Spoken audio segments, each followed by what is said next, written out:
on tonight's show. On Look out for me very soon, probably on Roland Martin Unfiltered. I talked to Roland this past Thursday. You know, I used to guest host Roland's nasty syndicated radio show, the Roland Martin Show. Used to guest host it a lot. So I talked to Roland briefly on Thursday. And then also this past week, Roland broke down Donald Trump's platinum plan, which I call fool's gold.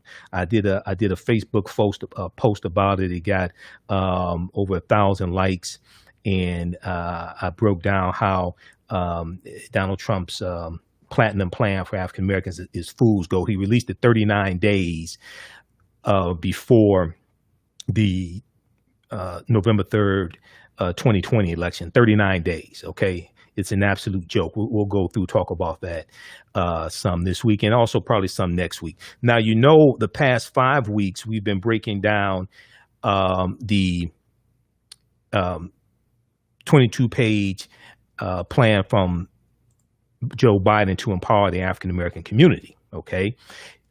And we'll talk a little bit about that tonight as well. The past 5 weeks, I've been going through breaking it down. It's a 22-page agenda. Pages 2 through 11 deal with economic empowerment. It's broken into 6 parts. We're breaking down one part each week, okay? Donald Trump, I thought he was going to come with, I knew he was going to come out with something, but I thought he was going to come out with 12 pages, 15 pages, 20 pages. He came out with a 2-page agenda, which is the most ridiculous. If you understand politics, it's ridiculous. Okay, what the stuff he's proposing. And one of the crazy things is a lot of his policies and previous actions are the opposite of what he's proposing. But this is a con man. This is a fraud. Okay. So, you know, I thought he was going to come with something better than this, but all right, that's what it is.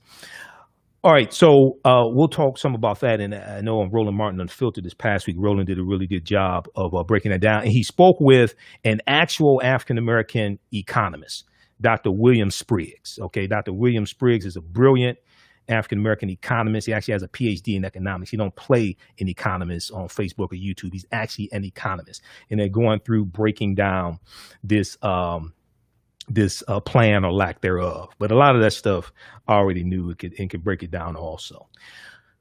All right, so we'll talk some about that, and then we'll give an update on what's going on with coronavirus. We'll pass the 7 million mark, 7 million people infected. We're at 204,000 people who have died from coronavirus. Donald Trump still continues to play down the severity of coronavirus as well. He continues to play it down. And, you know, there was an article that I did not get a chance to talk about last week, and it dealt with how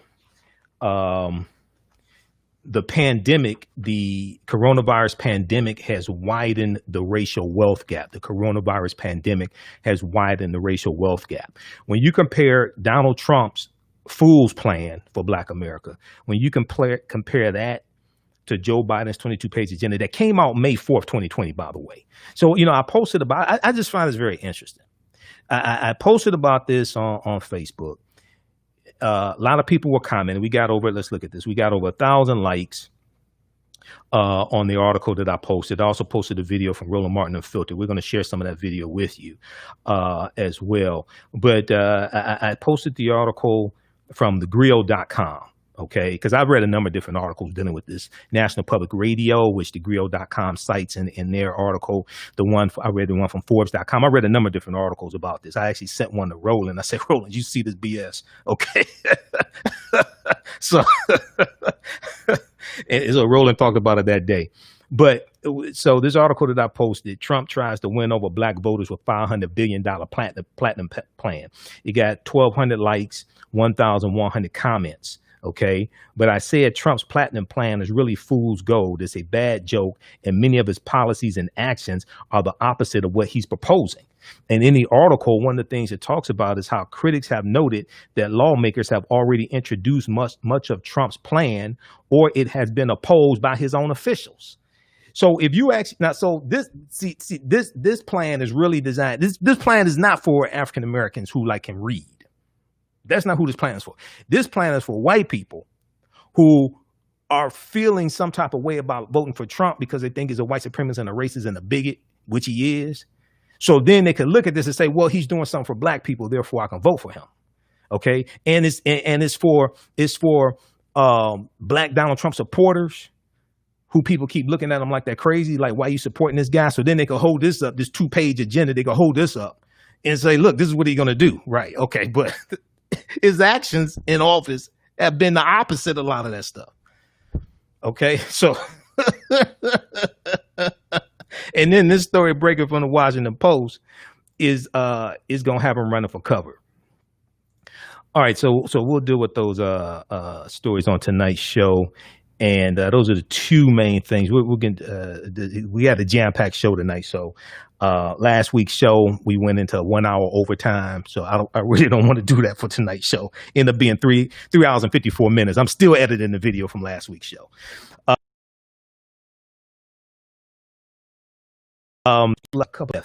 Dealing with this study from Citigroup Bank, which deals with how racism has cost the U.S. economy $16 trillion in 20 years. Racism has cost the U.S. economy $16 trillion in 20 years. Okay, watch that. We'll probably won't talk about that on tonight's show because I did an hour and 45-minute broadcast September 25th. We have that re-airing on our Facebook fan page, The African History Network, The African History Network, and my YouTube channel, Imhotep. I may talk about that briefly on tonight's show. Okay, read that. Go watch that broadcast because I get deep into this and I get deep into history, policy, laws, the GI Bill. We talk about segregation. We talk about redlining. All these policies, government policies that help create this. And this deals with America could have been $16 trillion richer if not for inequities in education, housing, wages, and business investment between black and white Americans over the past 20 years. This is not the past 246 years. This is not the past 155 years since chattel slavery ended 1865. This is just the past 20 years. Okay. So read this cbsnews.com and then go watch the full broadcast that I did breaking this down and provide you with a lot of sources for this information as well. All right. Let's see here. So everybody watching on Facebook and YouTube, share this broadcast on your social media platforms. Invite your friends to tune in also. It's been a very, very hectic week as well. Dealing with deaths in the family, dealing with friends passing away.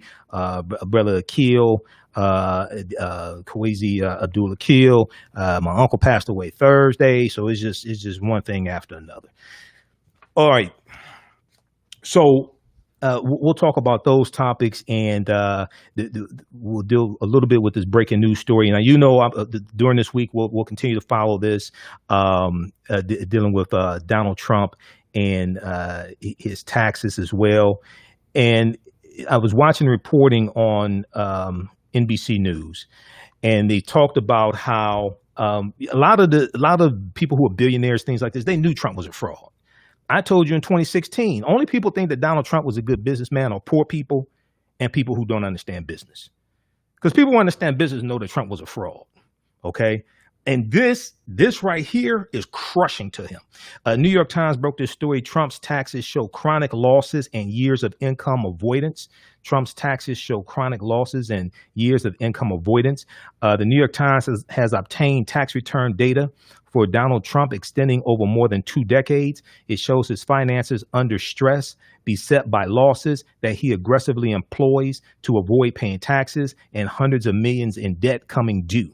All right. And then they also have a good analysis, 18 revelations from a trove of Trump records, 18 revelations from a trove of Trump records.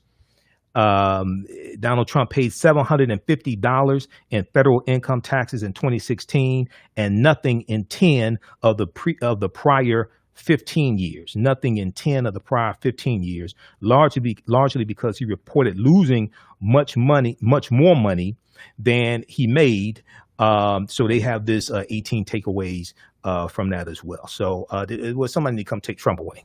All right, seriously. But, November 3rd, we have an opportunity to make January 20th, 2021 eviction day for Benedict Donald.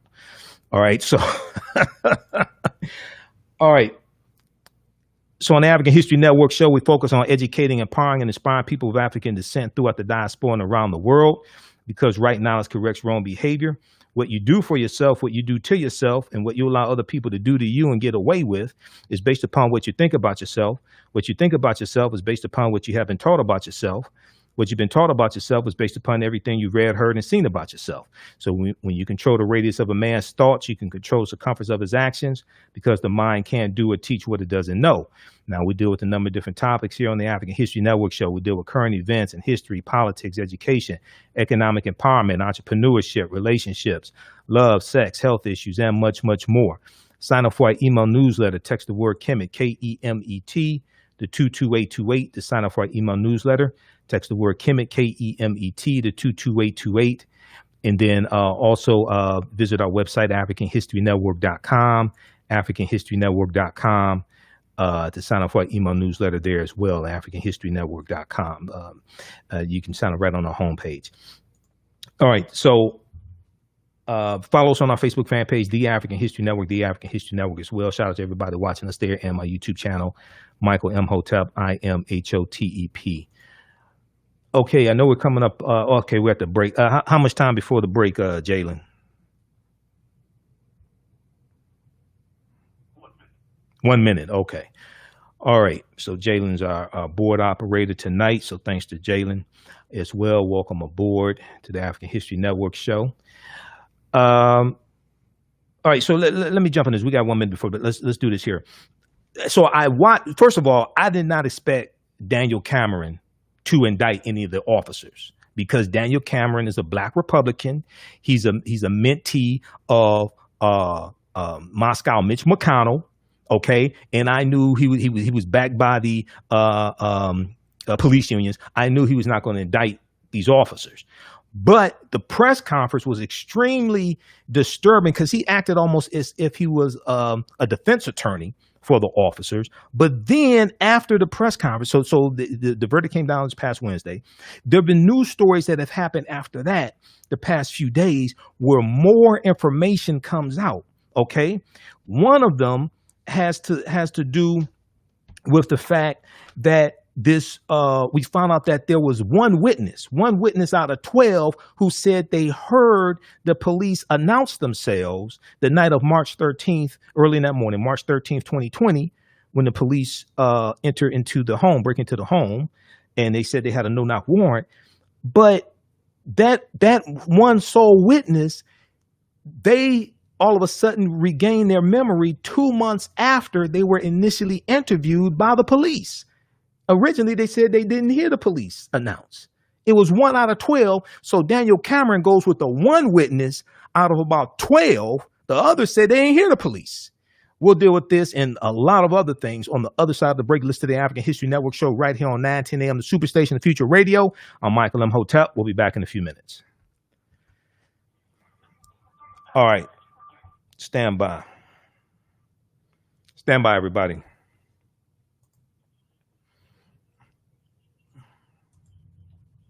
Stand by, everybody.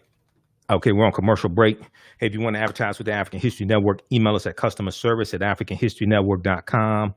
Customerservice@africanhistorynetwork.com. Let me get some things ready here because I'm running behind schedule.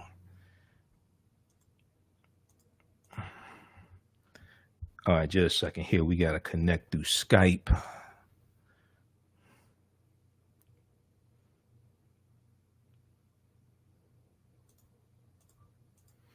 Just give me a second here. We're on commercial break, and this is live radio. All right, let's connect there.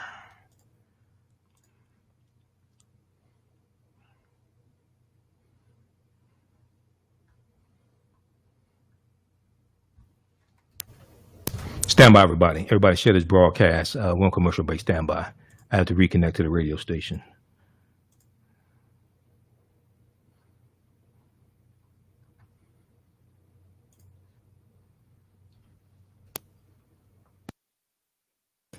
Testing.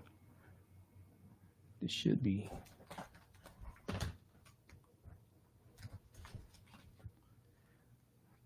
Stand by. How's everybody doing? Okay, we got John Ray, we got Eric, Willa, Dennis, Maxine, Helena, watching on Facebook.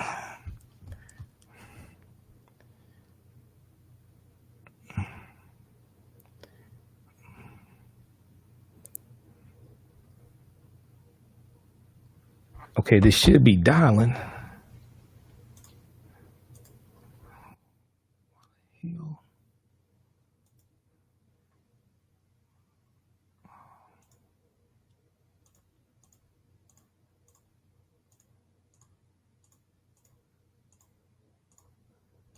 Oh, you know what? We gotta turn up the volume.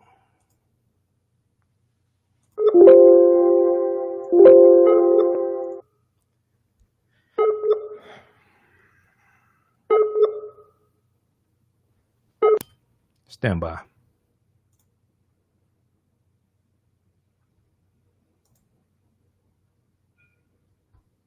Hey, this is Michael Imhotep. I'm calling back in on my Skype line. Okay, are we back on the air or what? Okay. Stand by, everybody. We'll be back in 2 minutes.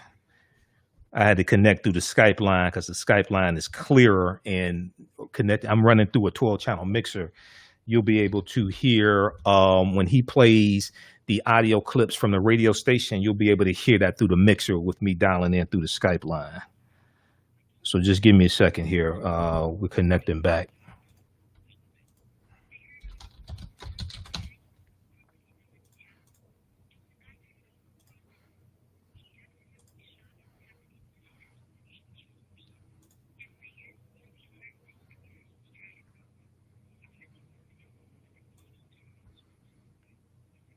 All right, everybody, stand by. This is live radio. This is just how it is.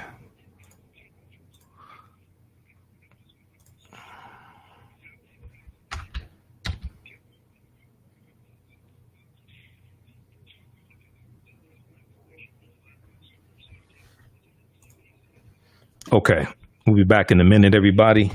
And then we're also broadcasting on YouTube. Okay, so let's see who we have here. All right. All right, welcome back to the African History Network show right here on 910 a.m. the Superstation, the Future Radio. Hey, I'm your host, Brother Michael Imhotep. It is Sunday, September 27th, 2020. And we are live. We're broadcasting on our Facebook fan page, The African History Network, The African History Network. Follow us there. Turn on notifications so you can know when we go live. And then we even have some trolls. Now, let me just warn y'all right now. See, I've got trolls in different area codes. Trolls will get embarrassed. You come on my page. So you come on here if you want to. I've been doing radio 10 years. All right. So you come on here, act a fool if you want to. You ain't gonna be here very long. We've got Sharon, we have Donald, Mildred, Holly, Tamanika, Jay, Jamal, C. Paul, Sandra, just a few of the people watching us on our Facebook fan page, The African History Network, The African History Network. We also have people watching us on our YouTube channel, Michael Imhotep, Imhotep. All right, Jalen, I just sent you 2 clips. If you could do me a favor, cue up clip number 1 and start that. I think it's like the 4-minute mark or something like that. 4 minutes, 4 minutes and 7 seconds in. Okay. Let me know when you have that queued up. All right. So let's just recap what happened this past week dealing with Breonna Taylor. This is day after day, more evidence comes out which shows, like Keith Sweat said, something just ain't right. All right, so NBCnews.com broke the story. This is from September 23rd. Ex-Louisville police officer Brett Hankinson charged with wanton endangerment in Breonna Taylor case, wanton endangerment. So he was not charged. Nobody was charged with actually killing Breonna Taylor. He's charged with shooting into the other apartment near them and endangering other people's lives. These were white neighbors that he shot. He was charged for endangering other people's lives, and no bullets hit the other people. Okay. So Breonna Taylor was shot 6 times, as we found out from Daniel Cameron, Attorney General Daniel Cameron. but nobody is being held accountable for her killing. So one of the police officers involved in the shooting death of Breonna Taylor in her home in Louisville, Kentucky in March, it was March 13th, 2020, was charged this past Wednesday with first-degree wanton endangerment, but the officer whose shot killed Taylor was not indicted. The officer who shot killed Taylor was not indicted. Now, Judge Annie O'Connell announced the charges against the former Louisville detective Brett Hankinson, who was fired in June of 2020 during a grand jury proceeding. A warrant was issued for his arrest. He posted bail, $15,000 bail, things like this. So a lot of this is a joke, but this is an example. See, a lot of people don't want to talk about this. This is an example of how elections have consequences. This is an example of what happens when you have a bad attorney general. Okay, politics impacts every aspect of our life, from the water we drink to the air we breathe to the food we eat. Politics is the legal distribution of scarce wealth, power, and resources, and the writing of laws, statutes, ordinances, amendments, and treaties, their adoption, interpretation, and enforcement. This is what happens when you have somebody who's a mentee of Moscow Mitch McConnell. This is what happens when you had this black Republican. Now, just because he's a black Republican does not mean he's going to be a bad attorney general, but in many cases it probably will be. Just because he's a Democrat does not mean he's going to be a good attorney general. But we know this one here has got to go. He was reelected. Oh, sorry, he was just elected a few months ago. The term is 4 years. So people in Kentucky, African Americans and woke white people and others, have to organize, unite, and get rid of this jackass. Seriously. I'm serious. He's got to go. And a lot of people realize he's got to go. So the charges accuse former officer Brett Hankinson of firing blindly into several apartments and recklessly endangering Taylor's neighbors, but do not charge him with firing or killing Taylor. Okay, so a lot of people didn't even see wanton endangerment as a possible charge. It's like, dude, it's like, drywall gets more respect than Breonna Taylor. It's like you get charged for shooting and not hitting somebody, but not charged for killing. Nobody gets charged for killing somebody. Which reminds me of I wrote an article. If you go to AfricanHistoryNetwork.com, you can read articles that I write. I wrote an article. There was a white pastor, Christian pastor named, White Mike, I think was his name. He did a TED Talk a few years ago, and he was talking about negative corporate controlled hip hop and how it dehumanizes African Americans. And he talked about how you cannot make a hip hop song about killing a dog, but you can make a hip hop song about killing black people. You can't make a hip hop song about killing. You can make one that ain't going to be released, not on a major label, not going to have marketing behind it, things like that. If you do, Peter's going to come after you. It's not going to last too long. They're going to pull that off the shelf. You're going to have holy hell to pay. They're going to pull that off the shelf. Okay. You may lose your contract, something like that. You cannot make a hip hop song about killing a dog, but you can make one about killing black people. That's fine. So 2 other officers involved in the March 13, 2020 incident, Detective Miles Cosgrove and Sergeant Jonathan Mattingly, were not charged. Cosgrove fired the shot that killed Breonna Taylor, according to Kentucky Attorney General Daniel Cameron, but the grand jury considered his action justifiable. Okay. Now the grand jury is secretive. A lot of people are saying we need to do away with the grand jury. In just a minute, we're going to go to this clip here from MSNBC. Former prosecutor Yodit Tawalde was interviewed. She's breaking down this case. I know Yodit. She's a brilliant attorney. I reached out to her. I'm setting up an interview with her. It's going to be probably early October. So look out for that. I'll let you know about that.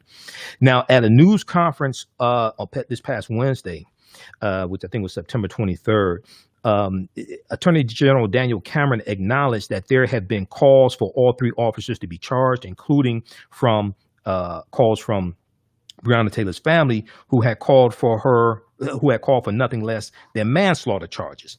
But Attorney General Daniel Cameron said, quote, "Our investigation showed and the grand jury agreed that officers Mattingly and Cosgrove were justified in their return of deadly fire after having been fired upon by Taylor's boyfriend, Kenneth Walker." Now, Benjamin Crump, attorney for the Breonna Taylor family, expressed outrage at the Jefferson County grand jury's decision to indict Brett Hankinson, quote, "for bullets that went into other apartments, but nothing for the murder of Breonna Taylor. This is outrageous and offensive," he tweeted. They did a press conference, I think the day after that, either Thursday or Friday, they did a press conference. We shared that press conference on our Facebook fan page, The African History Network. Go watch that. They're calling for the transcript of the grand jury testimony to be released because it's secretive. We don't know what was said, what really happened during that grand jury testimony. Now, Officer Mattingly's attorney, Kent J. Wicker, said the grand jury's decision not to charge his client or Cosgrove, quote, "shows that the system worked and that grand jurors recognized and respected the facts of the case." But we don't know if they respected the facts of the case or not, because we don't know which facts were actually presented and how they were presented. Quote, "The death of Breonna Taylor is a tragedy, but these officers did not act in a reckless or unprofessional manner," end quote. Attorney Wicker said in a statement, "They did their duty, performed their roles as law enforcement officers, and above all, did not break the law," end quote. According to him, they did not break the law. Now, former officer Brett Hankinson was booked in the Shelby County Detention Center and released this past Wednesday afternoon on a $15,000 full cash bond. His attorney, Stuart Matthews said Hankinson will plead not guilty at an upcoming arraignment. Now, I want to go to this clip here. This is from MSNBC. This is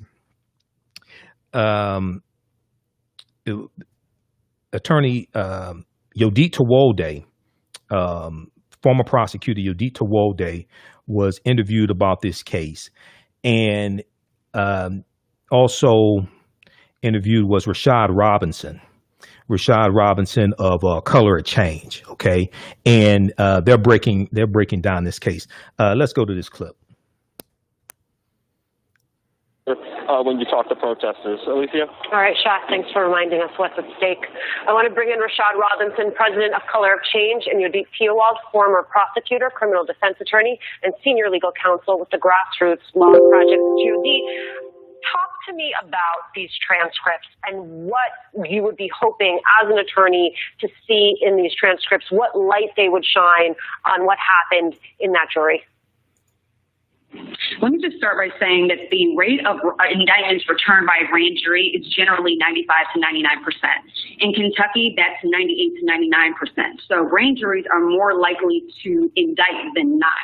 And that's because 100% of what they hear is up to the prosecutor. They determine what documents, what witnesses are called to testify. If there's audio, video, they determine what is presented to a grand jury. So in those transcripts, if they are released, and I don't understand why they wouldn't be, you would want to see a full accounting.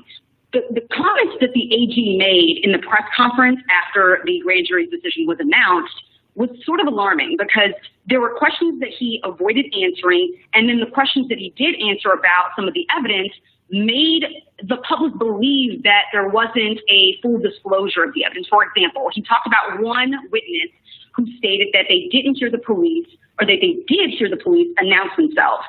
Well, what about the dozen witnesses or so that said that they did not? Were they called? We know Kenneth Walker, the only other person that was with Breonna Taylor that died that night, was he called? That would be common sense to call the only person that was there that night with Breonna Taylor.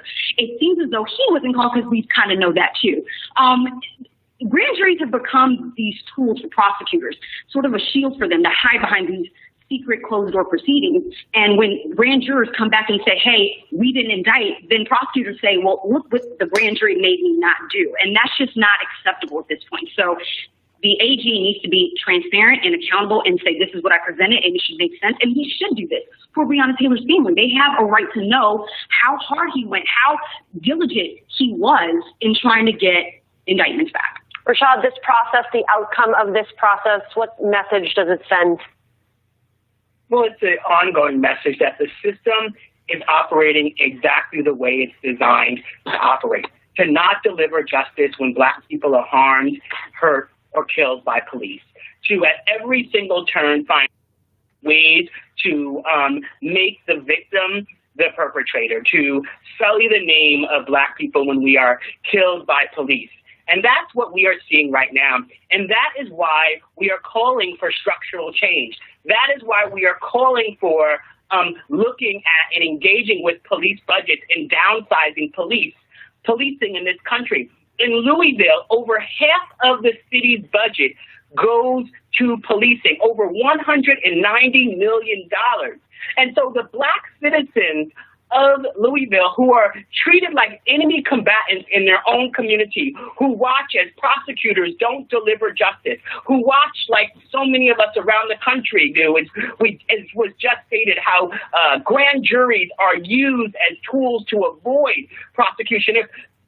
If any of us were sort of brought up on charges, if someone believed that we shot and killed someone in cold blood, there wouldn't need to be a grand jury. They could actually sort of charge us and put us behind bars in that moment. This is a whole system at every turn to protect policing, and that is why we actually have to change the rules, both the sort of cultural rules and the policy rules of how this operates. We have to elect new district attorneys, we have to deal with policing budgets, and we have to hold those accountable that say that they're on our side and take money from district attorney associations and take money from fraternal order police and police unions who every single turn stand in the way of justice. We can no longer let people say they are our friends by day and take money by those who cause us pain and hurt us by night.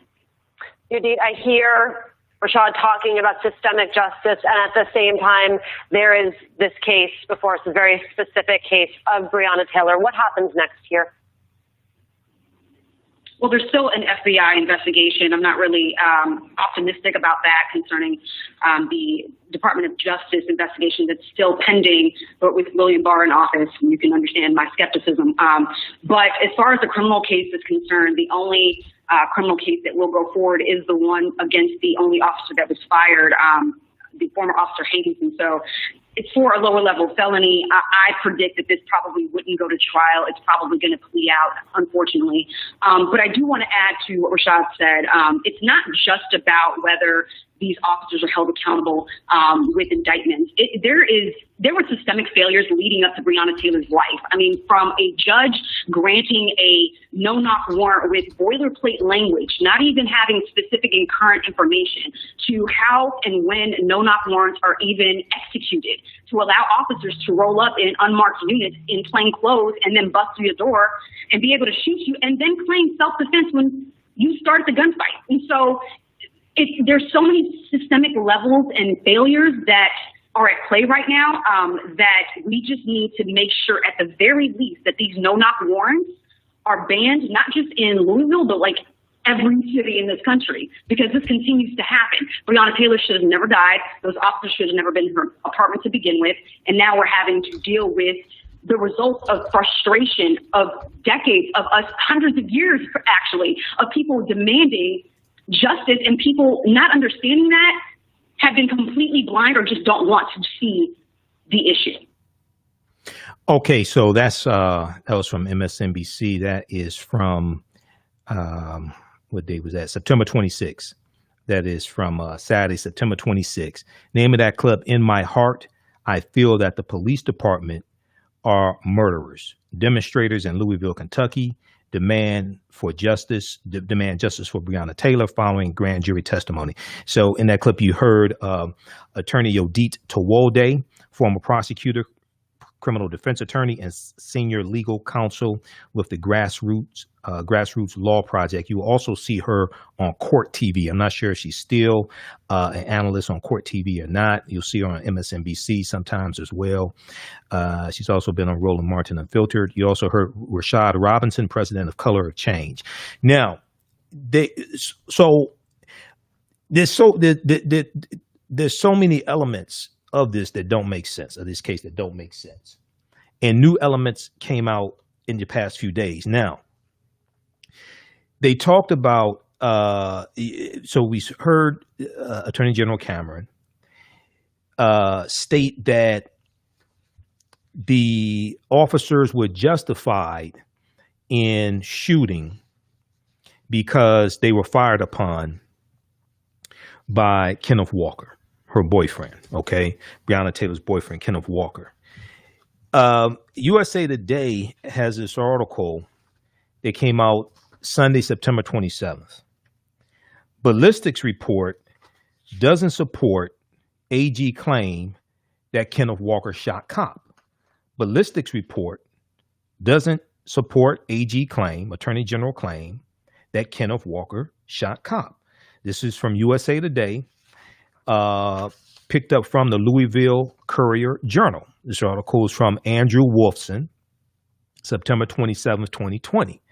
A Kentucky State Police ballistics report does not support State Attorney General Daniel Cameron's assertion that Breonna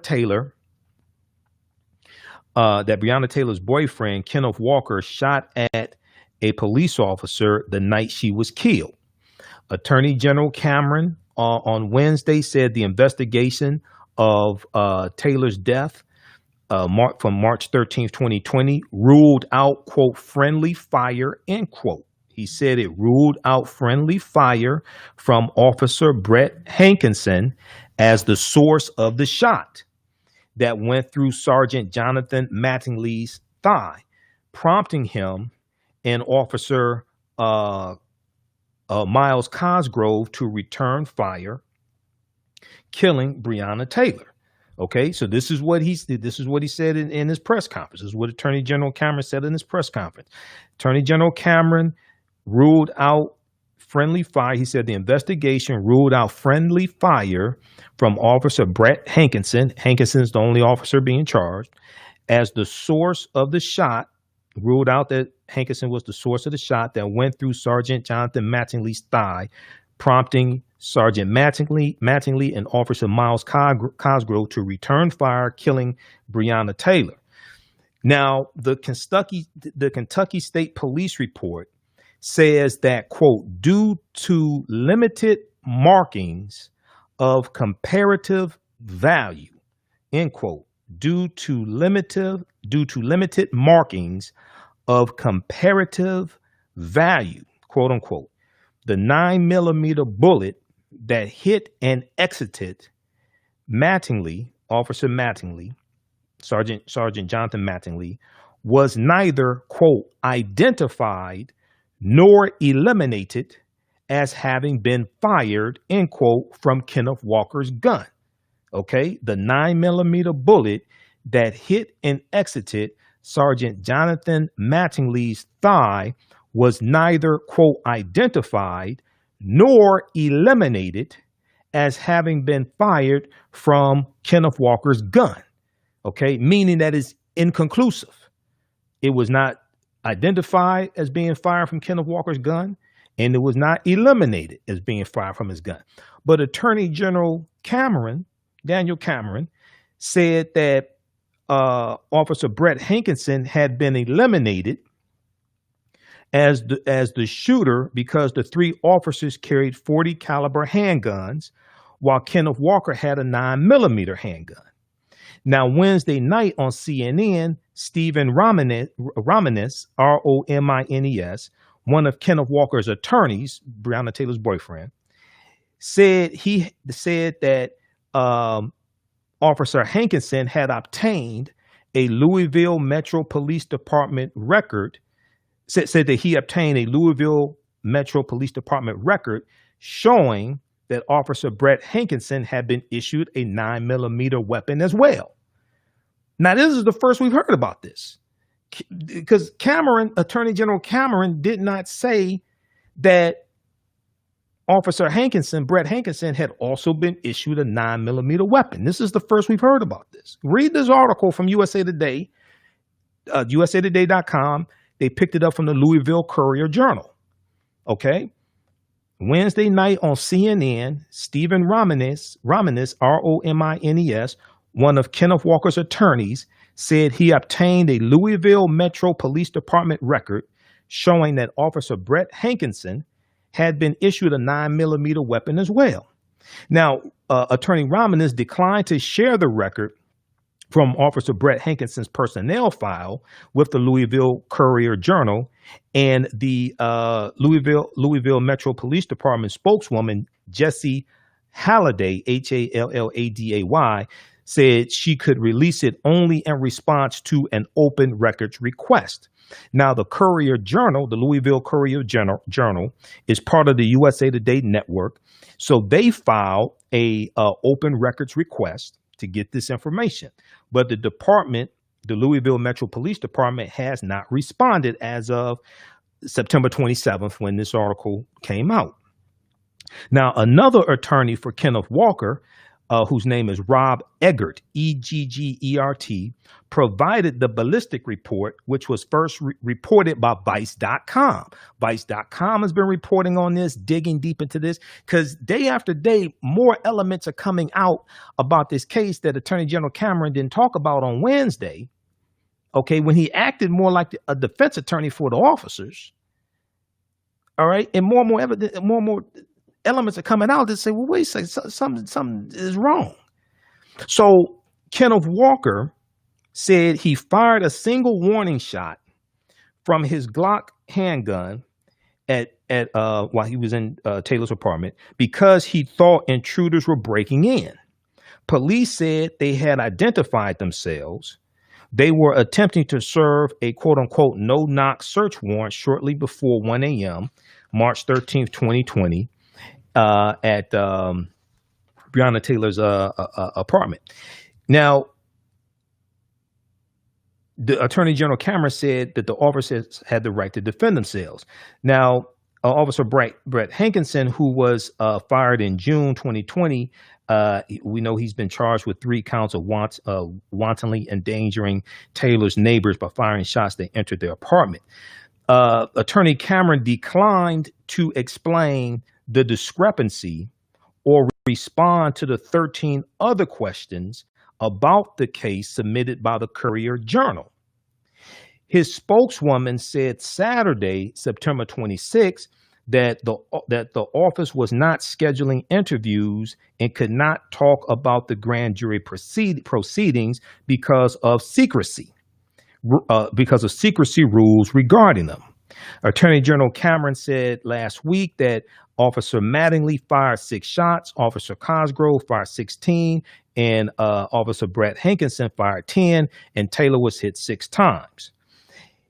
Attorney General Cameron said FBI ballistic examiners concluded Cosgrove fired the shot that killed Breonna Taylor, but the Kentucky State Police Department could not determine whether Officer Cosgrove or Mattingly fired that bullet.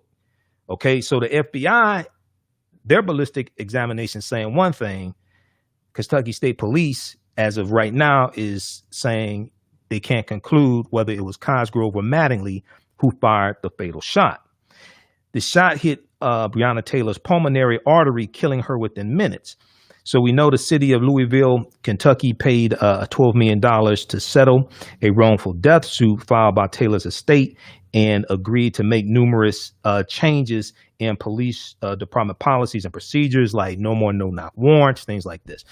Okay, now if you read this article, let's go to this here. There's a link in this article for unanswered questions. This is from USA Today also. The very troubling questions Kentucky's Attorney General isn't answering on the Breonna Taylor decision. We'll post these links here on the thread of the broadcast on our Facebook fan page, The African History Network, The African History Network. Let me try to post this here. Go read these articles here, okay? Because this gets deep into it. And then also Washington Post had a really good analysis of like unanswered questions and separating fact from fiction, because with social media, you know, you got people just putting out all type of nonsense, just like with Botham Jean.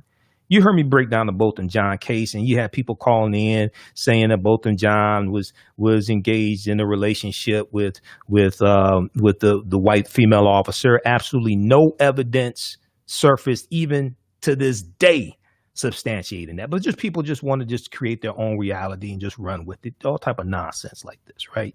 but we don't do that here.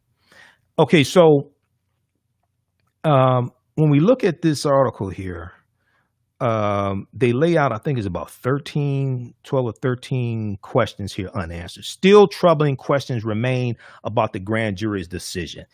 1, how could Officer Brett Hankinson be charged with wantonly endangering 3 of Taylor's neighbors by shooting into their homes, but not with endangering Taylor herself?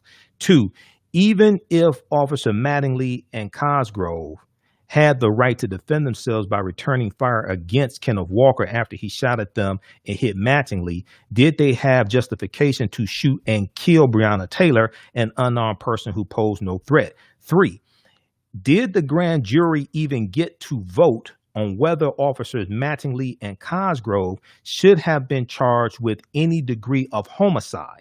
Or did Attorney General Cameron decide for them that they acted in self-defense? Okay, that's 3.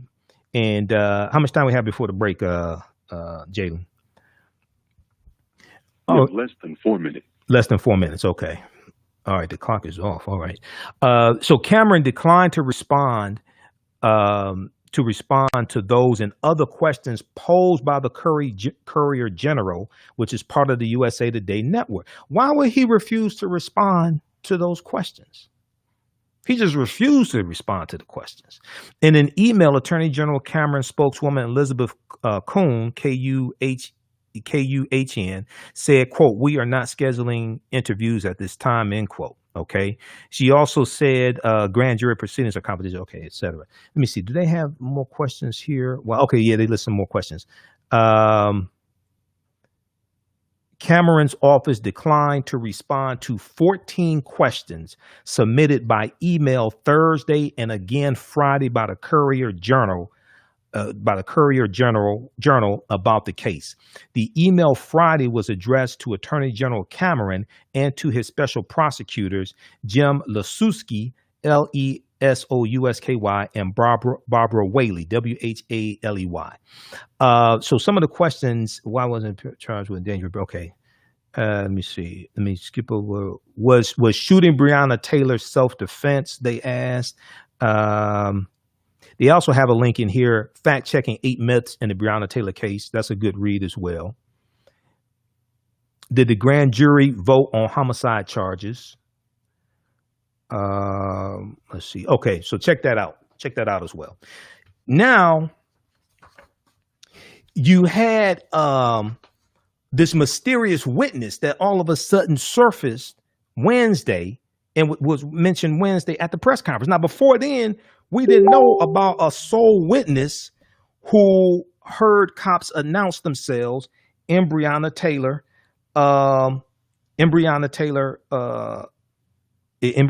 raid, and it appears he changed his story. Now, a number of different outlets have been reporting on this. YahooNews.com reported on this. We posted an article about this.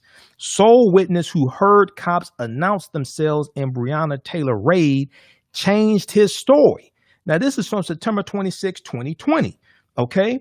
According to documents and audio obtained by Vice News, Vice.com, on Saturday, September 26, that sole witness initially told investigators days after the March 13, 2020 raid that he did not actually hear officers Brett Hankinson, Jonathan Mattingly, and Miles Cosgrove announce themselves. He said he did not actually hear them announce themselves. The witness identified by Vice News as Aaron Sarpy. His name is out there in the media, so they're reporting this, so we'll report that.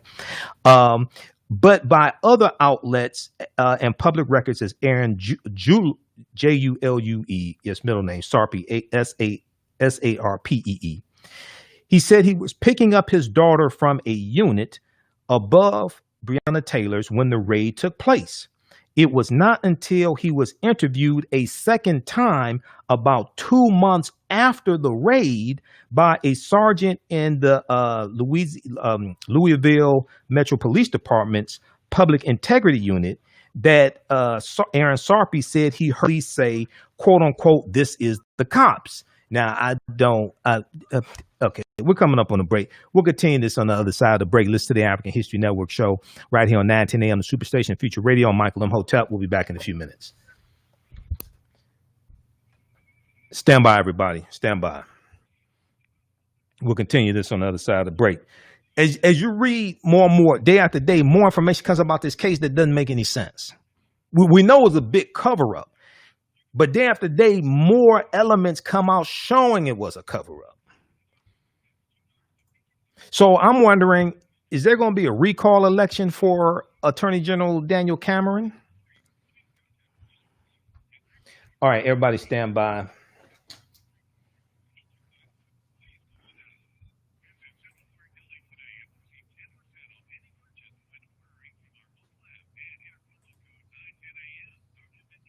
Everybody stand by. We're back in a couple of minutes here. One commercial break.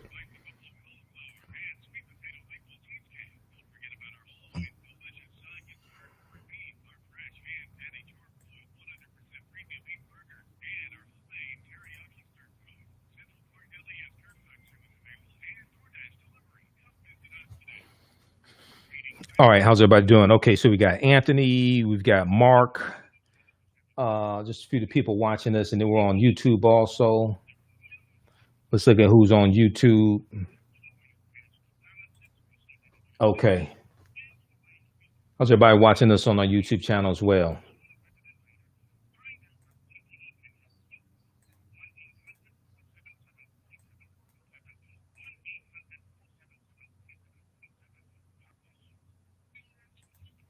Okay.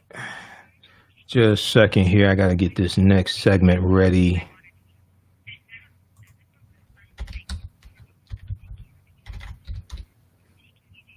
What does he go to?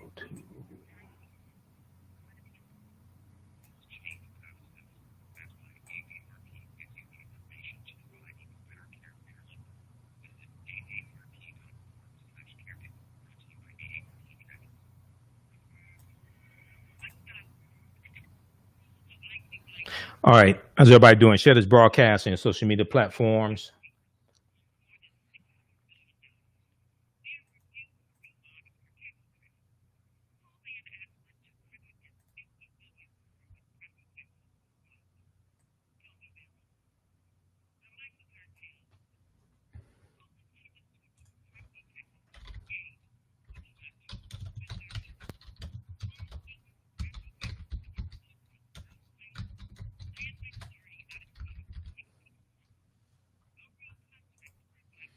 All right.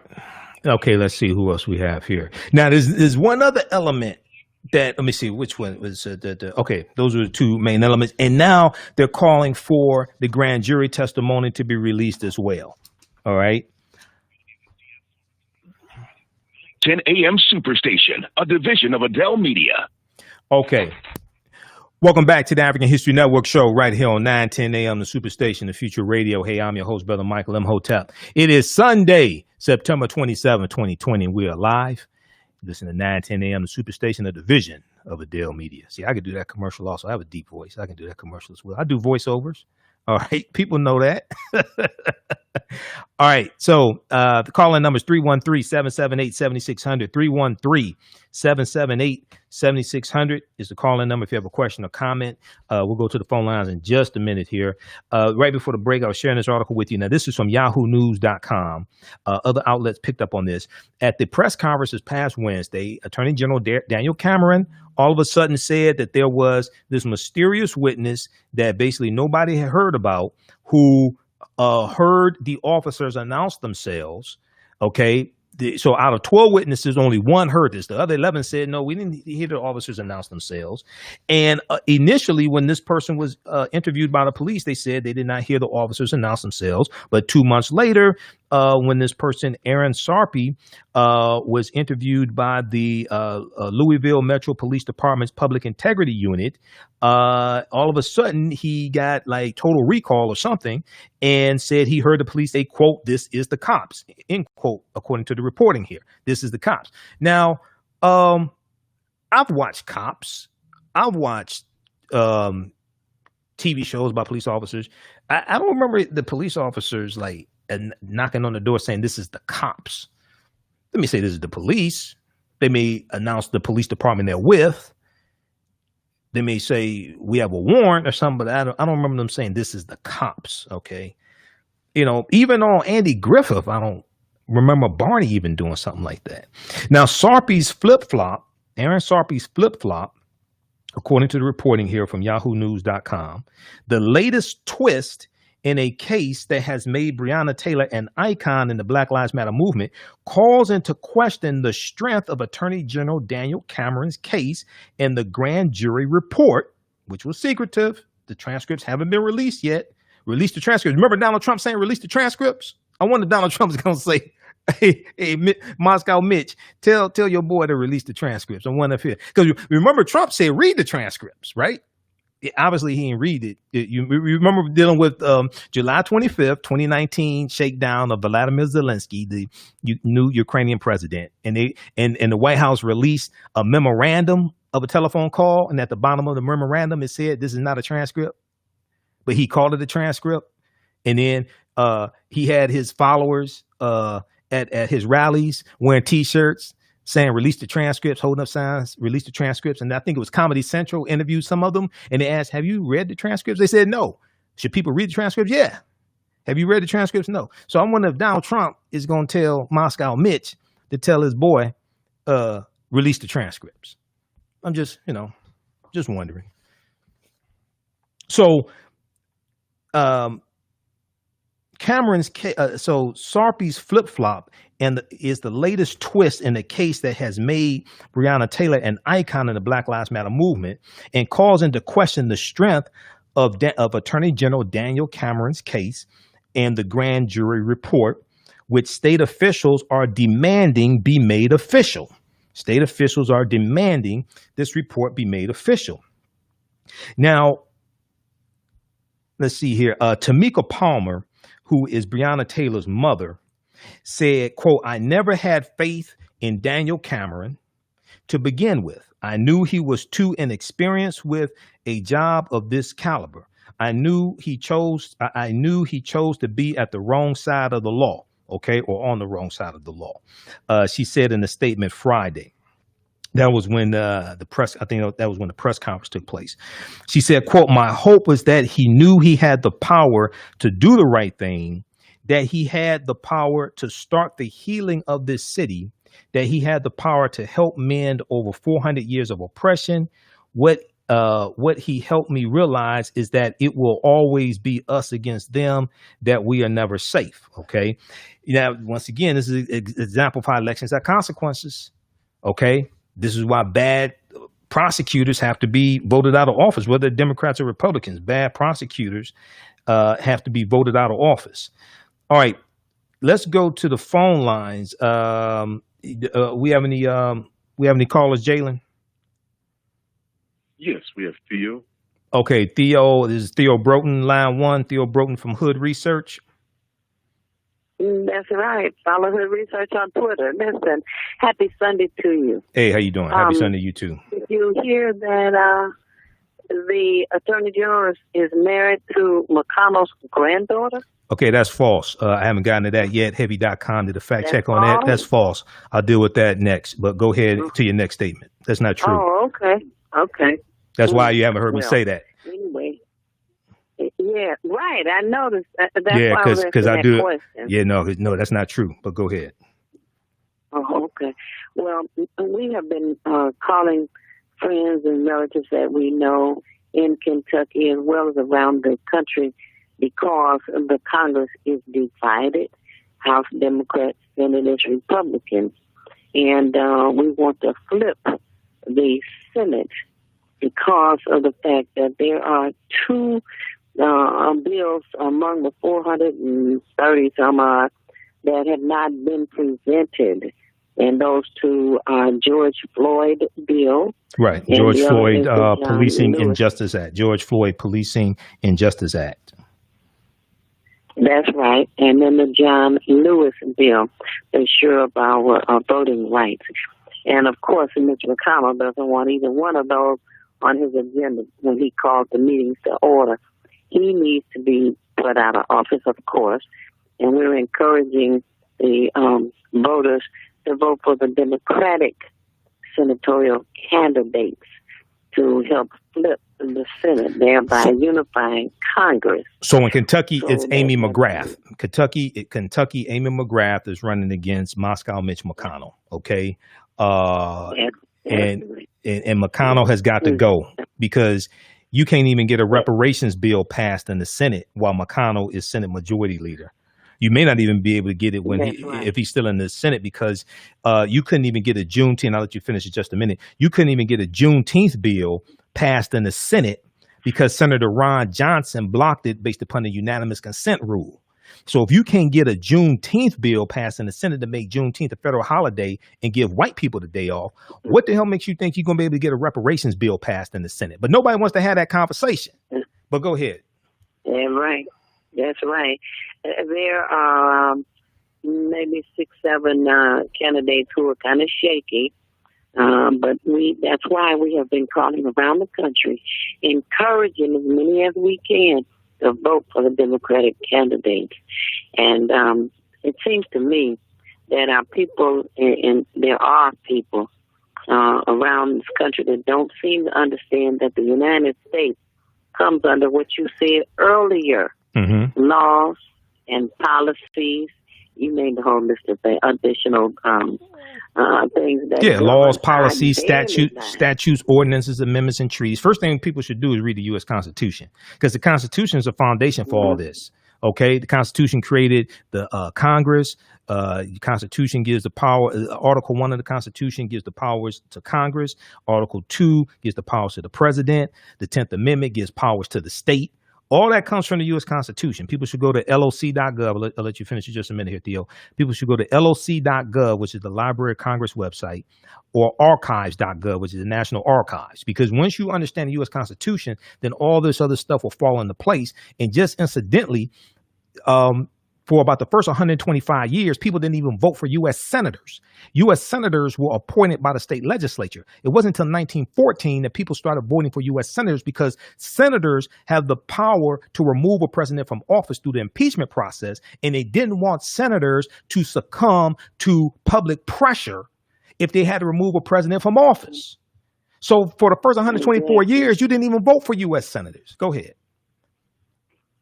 And so that's one reason why we are calling around the country. The other concern that we have, one second before you go to the other concern.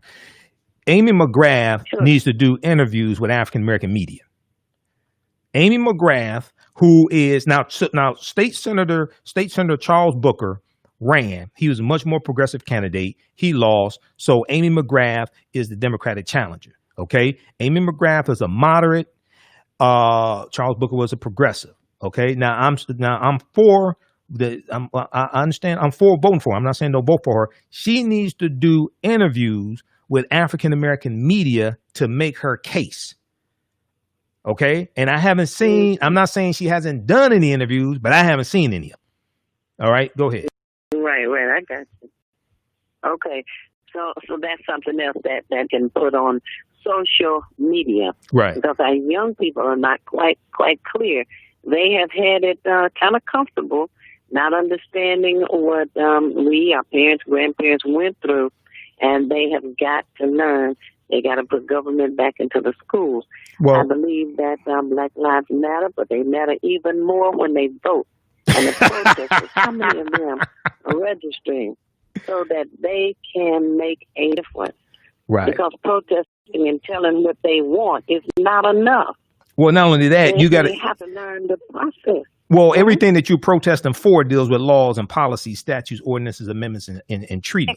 Everything you're protesting for deals with laws, and the people who you're trying to get to hear you and change the laws were voted into office or appointed by somebody voted into office. Okay, so you got to have people. You got to have people in place to properly respond to your protest. Otherwise, they can say to hell with you, like Attorney General Cameron did, and do what he did, because he don't care about the protesters. Exactly, and that's another reason why social media is important to help the younger generation understand what they're up against and how they can fight it. Now, I need. Well, I guess next Sunday we can talk about this judge that Donald Trump. He's kicked to the curb the Cuban. Amy Coney Barrett. Well, she wasn't in contention. She wasn't the front runner. The one in Florida. She wasn't the front runner.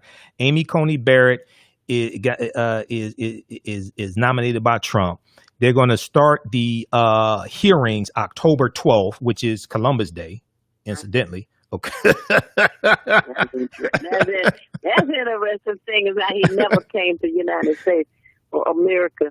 But I think she's a little strange. There are two papers that she wrote. One, she says she's not supportive of felons coming home or any inmate coming home, returning citizens, having the right to vote. Well, also, well, a lot of them don't want that. Oh, hush. Don't tell that to Michael Bloomberg. He's working hard in Florida. Well, no, I'm not saying Bloomberg. A lot of those Republicans don't want that. And this is why the Republican state legislature in Florida, this is why they put that added poll tax in to override amendment, I think it was Amendment 4, that got like 66% approval in the, I think it was 2018 election, got 66% approval to restore the full voting rights to ex-offenders. Because they know it's 1.4 million people in Florida that have lost their voting rights for the rest of their life. They know if they restore voting rights to those people, it's African Americans and white people, they know they will clean house of Republicans in the state legislature and some lazy Democrats also. But they know they will clean house. So they're trying to hold on to power as long as they can. Yeah. Go ahead. And that's what Michael Bloomberg is waiting on and working on. In the meantime, the other paper she wrote says, this is weird, returning citizens should have the right to bear arms under the Second Amendment. Now, can you imagine a man who has gone into a facility with a gun, robbed them at gunpoint, was captured, charged, sentenced, went to jail, came out? Returning citizens having the right to bear arms, that means getting a CCW under the Second Amendment. Right. So bear arms. Now, did she say CCW, CPL, concealed pistol license, or just bear arms? Those are two different things. Bear arms under the Second Amendment. But see, if she, he has a mental condition. Well, if she's for them being able to, well, she's nominated by Donald Trump, and she may have been on a list from the Heritage Foundation. Now, also, incidentally, I posted articles about this. Y'all got to follow me on my Facebook fan page. We have over 1 million followers. The African History Network, The African History Network on Facebook. On September 9th, right around September 8th, September 9th, Donald Trump released a list of potential Supreme Court nominees, potential Supreme Court justices he would nominate. Okay. It was 20 names. Attorney General Daniel Cameron was one of those names. Attorney General of Kentucky. He was one of those names on the list. Y'all got to watch this. See, you got to research the Heritage Foundation and the Federalist Society, because they're sending these names, these lists to Trump of people to nominate to put on the federal bench. Trump has gotten 216 federal judges confirmed. 2 weeks ago, Moscow Mitch McConnell Republicans in the Senate ran through 6 more. And they're trying to run through. They're trying to run through a few more before they have to nominate. Before they have to confirm Amy Barrett October 12th. That's when the hearings start. Okay. Now they have not passed a version of the $3 trillion HEROES Act from the House of Representatives, the coronavirus bill, to restore the $600 a month. $600 a week in federal unemployment insurance, and to fund and to help states that are under the crushing debt of paying unemployment insurance and give coronavirus assistance, things like this. They have not come to a consensus with the House and passed the bill in the Senate to go back to the House so the House can pass it. The House of Representatives passed their bill May 2020 because the unemployment insurance, that additional $600 a week, was scheduled to run out July 31st. Now, you got time to run through unqualified, ultra-conservative judges but you don't have time to pass bills to help the people who put you in office. That's why Moscow, Mitch McConnell, a lot of these Republicans had to be voted out of office. Okay, go ahead with your last statement because I got these other callers, Theo. Is that it? Oh, I'm sorry. Yes. And we're up against a break. I'll tell you the rest next Sunday. Okay, call me next Sunday. Thanks for calling. Okay, we're up against a break. Let's go to the next caller. Who we have? John. We got John, line 2. Yeah, Hotep, thank you. Listen, Lindsey Graham feeling the pressure. He's down there in South Carolina. He's on the Lindsey Graham. Senator Lindsey Graham. Begging for money. He's back. The drawing run against him, the race over double his price. He said money talk. So yeah, he's gaining on this Lindsey Graham down there. Jamie Harrison. People to $2 and $10. Senator Lindsey Graham is begging. Yeah, right. Hold on just a second, John. I got it, John. Hold on a second. Senator Lindsey, John, can you hear me? John, can you hear me? Put him on hold for a second. So everybody's saying Senator Lindsey Graham, who is the chair of the Senate Judiciary Committee. The Senate Judiciary Committee is the committee that confirms that has the hearings for the Supreme Court justices and federal judges. Senator Lindsey Graham is in a knife fight with Jamie Harrison, and the polling is neck and neck. Jamie Harrison is African American progressive Democrat. He is giving Lindsey Graham a run for his money, and Lindsey Graham is scared to death. Okay, this is what John's talking about. Go back to John. Put him back on. Jalen, thank you. All right, John, go ahead. He was saying that he said that gentleman running against him. He said that he got more. He wins twice as more money. And he said money talks. That's what Lindsey Graham said. Money talks. And right. So right. The gentleman is neck and neck with him. And Ohio, they're going 4 or 5 points ahead of Trump. So Biden in Ohio is 4 or 5 points ahead of Trump. Polling came out today. Washington Post, ABC poll. Nationwide, Biden's ahead about 10 points, and they break it down by battleground states also. So that's what you're talking about. That's right. That's exactly right. Okay. And he got them right wing tweets on it talking about Trump. The Trump doctors going to give the African American $500 billion in the next 4 years. And they said, well, why he ain't doing it? Why he ain't doing it now? And they said, well, right. It takes time. Well, we're going to deal with that in the next segment. We're going to talk about that. Right. Well, it's a joke. He called it the Platinum Plan. It's really the Fool's Gold Plan. That's what it is. It's really the Fool's Gold Plan. Because when you go read this, it doesn't make sense. And a lot of things that Trump is proposing are the opposite of what he's been doing the past 3.5 years, and opposite of things he said. It doesn't make any sense. Yeah, it's the Fool's Gold Plan. That's what it is. Go ahead. And he's trying to bait him and all that stuff. And so they had one of those nights, but after wait, he gonna do it. He'll say he's gonna do it and all that old talk, crazy talk. And the people told him, man, he ain't gonna do nothing because he ain't did it in 4 years. And what he's waiting on. Right. And that's what they were letting him know. Okay, so, John, I got it. I just want to thank you for taking my call and keep up the good work, man. Acknowledge your power. So. All right. Thanks, John. Thanks for calling. Keep listening. Jalen, we have any more callers? I know we're up against a break. We have any more callers?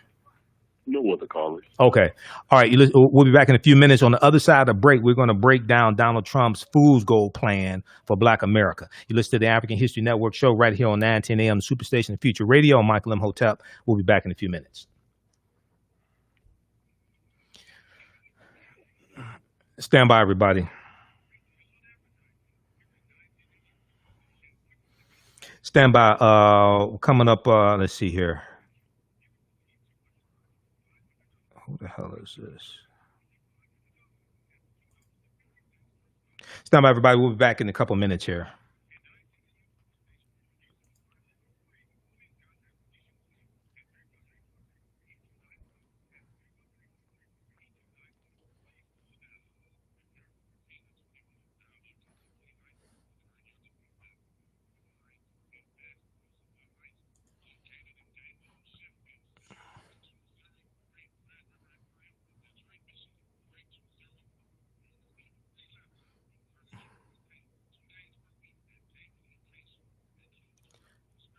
Stand by, everybody. We'll be back in a couple of minutes. Share this broadcast on your social media platforms.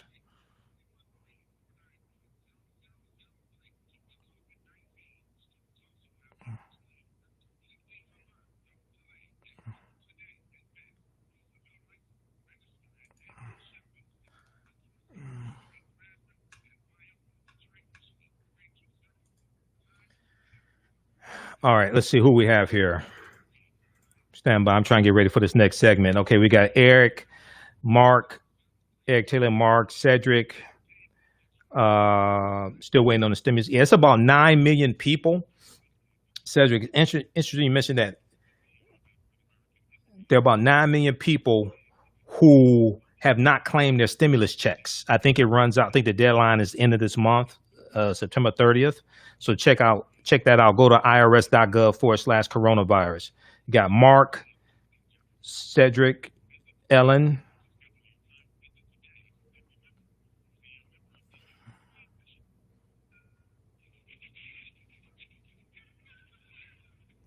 Welcome back to the African History Network show right here on 910 AM, the Superstation of Future Radio. Hey, I'm your host, Brother Michael Imhotep. It is Sunday, September 27th, 2020, and we are live. Everybody share this broadcast on your social media platforms. Invite your friends to tune in.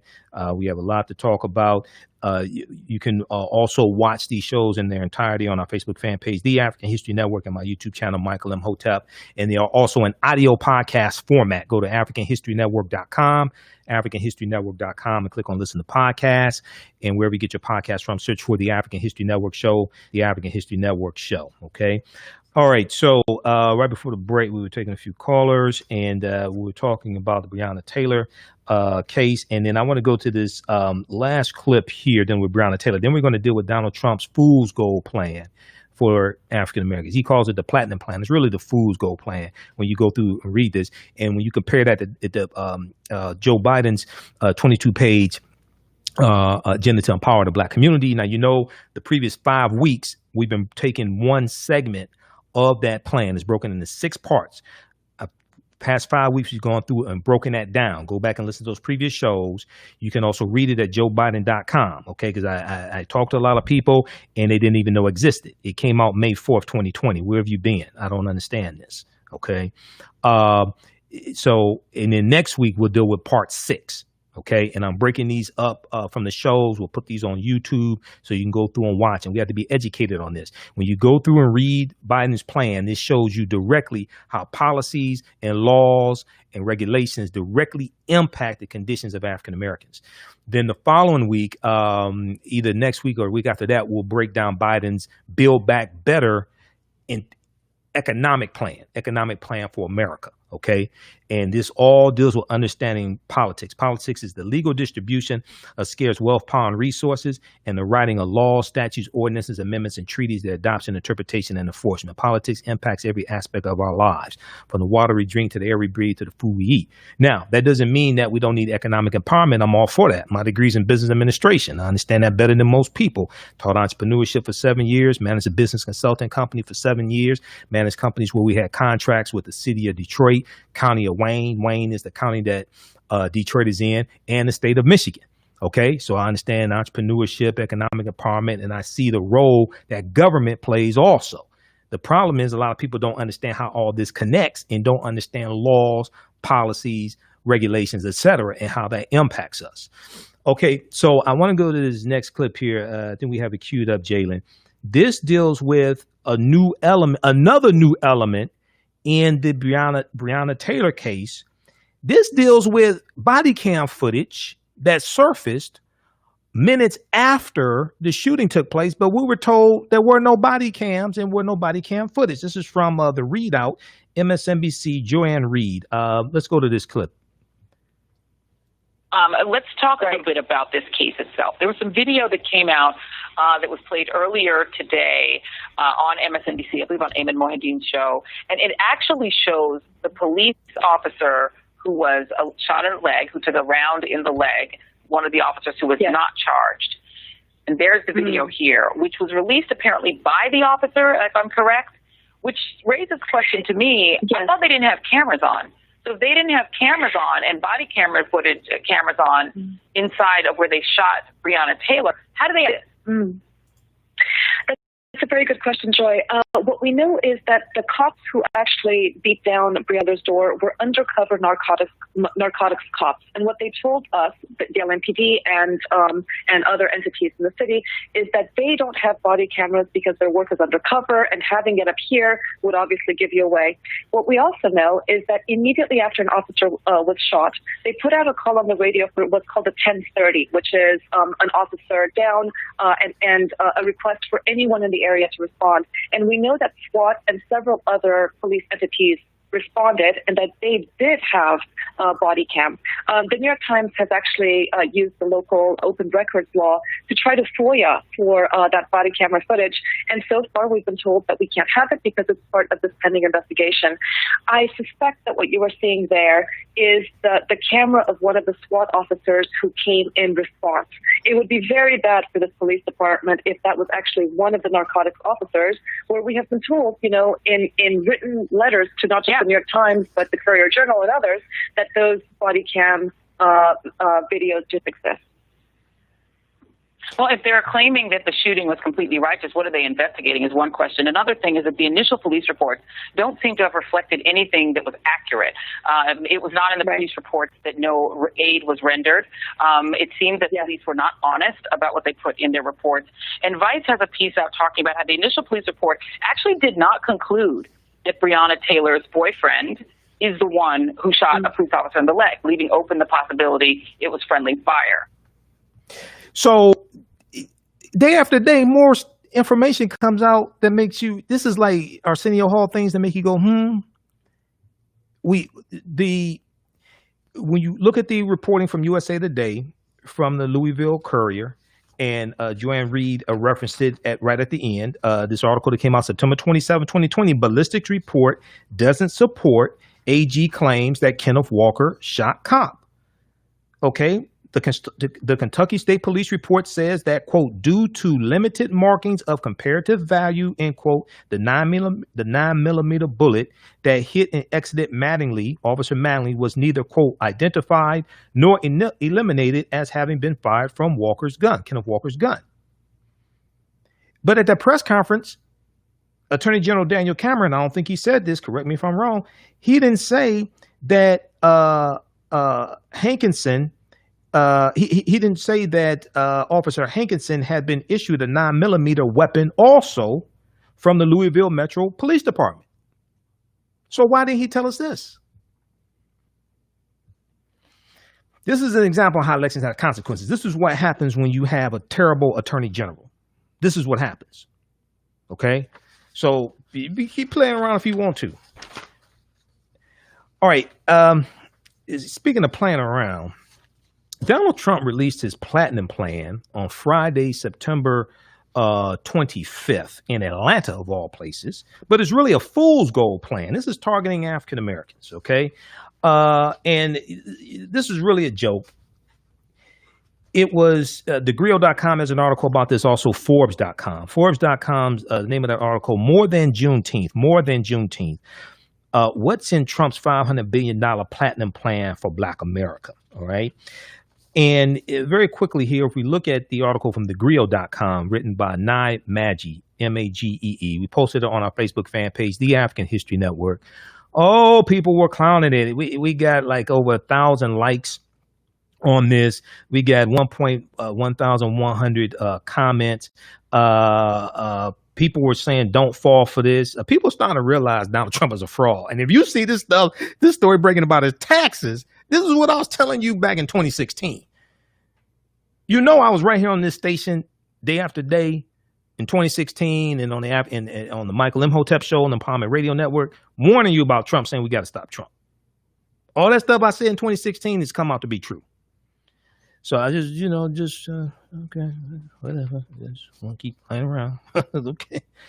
In a statement released to the Grill.com, the Biden campaign's director of strategic communications, Kama Marshall, K-A-M-A-U, Marshall, said, quote, in 2016, Donald Trump asked Black Americans, what the hell do you have to lose? The answer was everything. Now, you've heard me say that. the past few weeks, I said the correct answer was everything.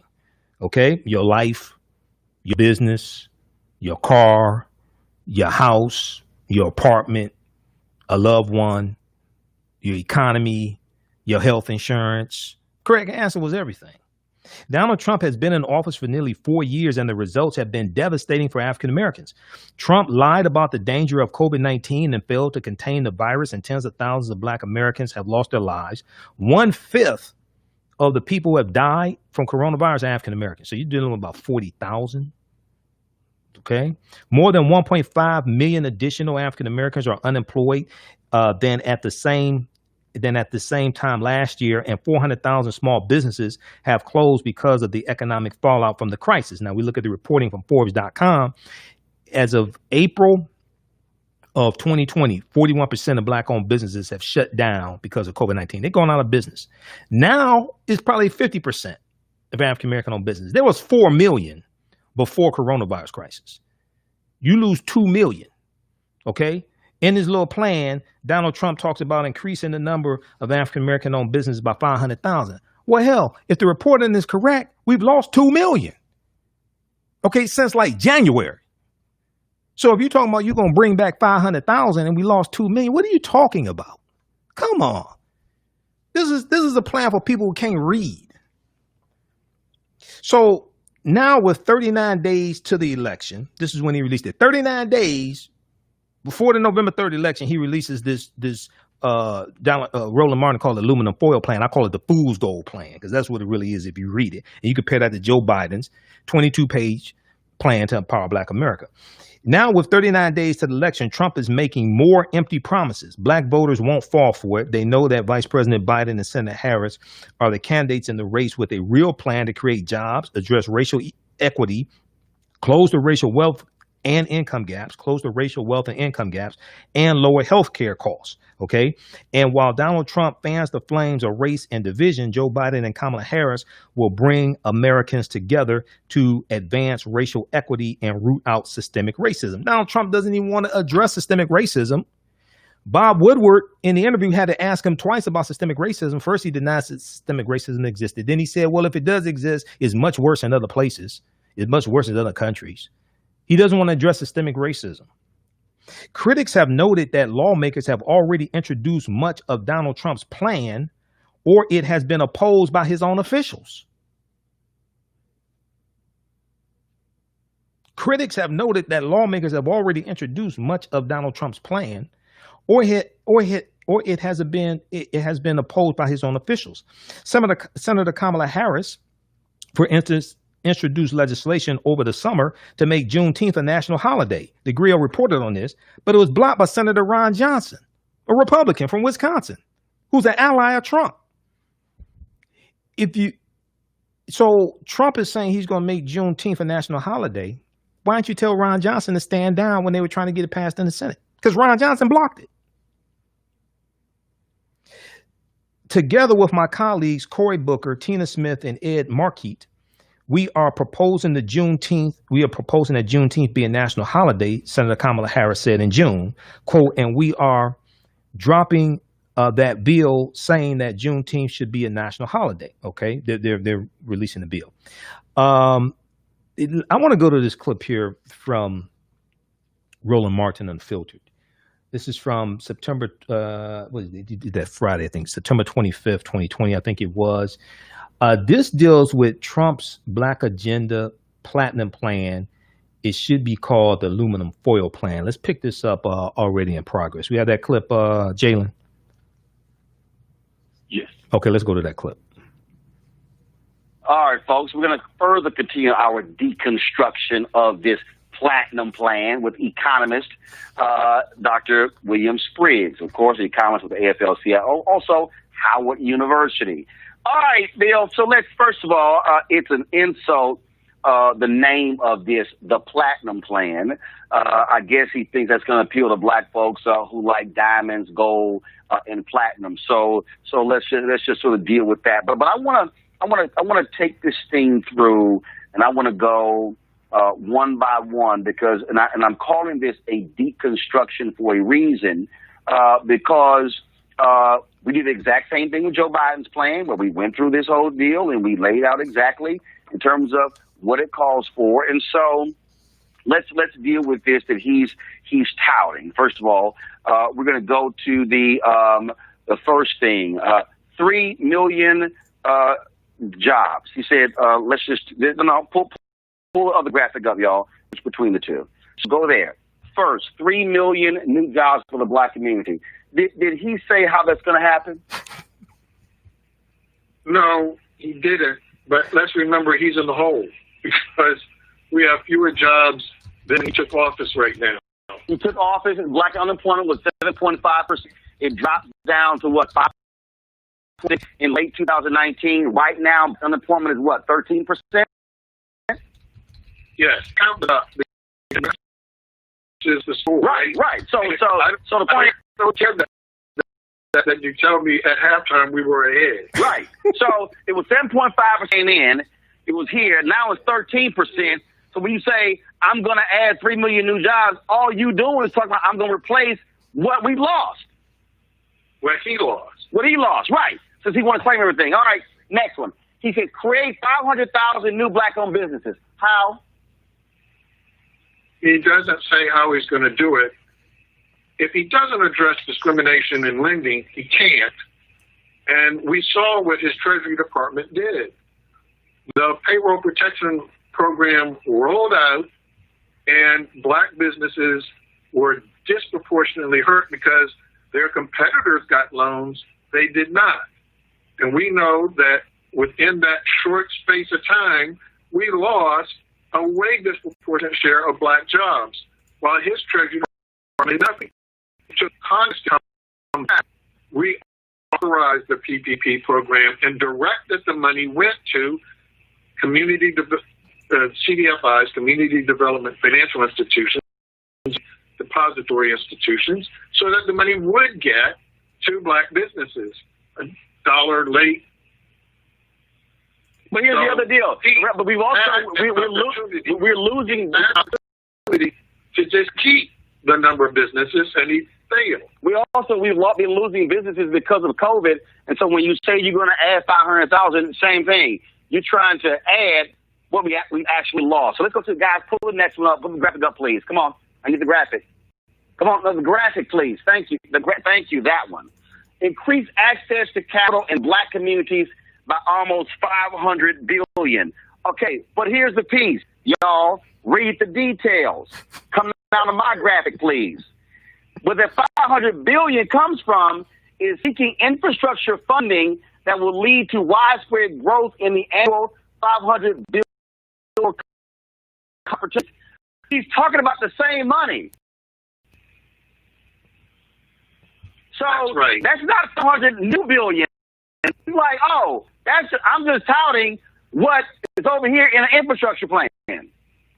But that's infrastructure. That's not to black businesses. Precisely. Keep going.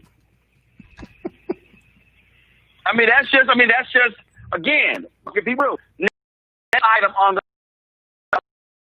I think urban neighborhoods with the highest food standards, that's a waste of my time. Hey, but you know what? Let me just pause it right there, David. So let me go right down to that one. Jay, pause it right there. Okay. So watch that clip. We're going to post a link here, and it's already on our Facebook fan page. This is from Roland Martin Unfiltered. Trump Black Agenda Platinum Plan should be called the aluminum foil plan. If we look at the article from Forbes.com, now, first of all, this plan is 2 pages. Okay. Trump's been in office 3.5 years. I thought he was going to come with 12, 15, 20 pages. He came out with 2 pages. Now, didn't Stormy Daniels say he was a 2-minute brother? Doesn't he act like a 2-year-old toddler? Maybe that's why he came out with 2 pages. Let's look at this article. We'll go back to the clip in just a minute. Let's look at this article here from Forbes.com. More than Juneteenth, what's in Trump's $500 billion platinum plan for Black America? This is from September 25th, 2020. So Donald Trump gave a speech at the Black Voices for Trump rally in Atlanta on Friday, September 25th. Trump's proposed plan, which purports to be built on 4 pillars of opportunity, security, prosperity, and fairness, calls for a range of measures to support range of measures in support of the black businesses and family, including the plan, $500 billion capital investment, which is part of transportation. A lot of this stuff doesn't make sense. It's very, very vague. It's very, very vague. You read Biden's plan. Biden's plan is much more detailed and is much more targeted to the African-American community. Even though they may talk about people of color, minorities here and there, is much more targeted. And the first page deals with the impact that coronavirus has had on the African-American community. Trump doesn't even want to deal with that. At the very same time, Donald Trump's attorney general is in court to repeal the entire Affordable Health Care Act, including pre-existing conditions, because that case goes before the U.S. Supreme Court November 10th, 2020, a week after the November 3rd election. The Affordable Health Care Act gave health care to 3 million non-elderly African Americans who did not already have health care. So while Donald Trump is talking about putting out this fool's gold plan, talking about what he's going to do for African Americans, he hasn't done in the last 3.5 years. Okay? And a lot of these policies are the opposite of what he's been proposing. Because like when you look at criminal justice, right? How do you talk about criminal justice reform, but you nominated 2 attorney generals who are against criminal justice reform? Attorney General Jefferson Beauregard Sessions III, William Barr. They're both against criminal justice reform. Not only are they against criminal justice reform, when you go study 2015, when Democrats and Republicans in the Senate tried to get an earlier version of what became known as the First Step Act passed, Jeff Sessions and Senator Tom Cotton of Arkansas blocked it in the Senate. That wasn't something Trump thought up. No, they tried to get that passed under President Obama. Jeff Sessions was one of the ones who blocked it in the Senate. That's why it didn't pass. There was bipartisan support between Republicans and Democrats in the U.S. Senate to pass an earlier version of the First Step Act under President Obama. So if you're for criminal justice reform, Trump, why would you nominate a guy who blocked an earlier version of the First Step Act in the Senate and who's against criminal justice reform? One of the first things Jefferson Beauregard Sessions III did as Attorney General was to reverse the 2013 initiative from Attorney General Eric Holder that was called Smart on Crime. Smart on Crime. What that did was back off of charging low-level nonviolent drug offenders with the longest, harshest sentences. Jefferson Beauregard Sessions III reversed that.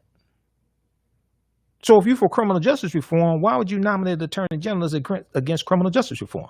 Another thing that Jefferson Beauregard Sessions III did as Attorney General was he backed off of doing the investigations into the patterns and practices of police departments, because there were more investigations into the patterns and practices of police departments under the Obama administration than any previous administration. There was like 24, 25 that led to 14 or 15 consent decrees. Another thing that Jefferson Beauregard Sessions III did as Attorney General, nominated by Donald Trump, who's against criminal justice reform, both of them really against criminal justice reform. Another thing that Sessions did was he tried to back out of the consent decrees with the Chicago Police Department and the Baltimore Police Department that were entered into by the Obama Department of Justice with those respective police departments. He tried to back out of those. A federal judge would not allow the Trump Department of Justice to back out of those. Okay? And then under Attorney General William Barr, doing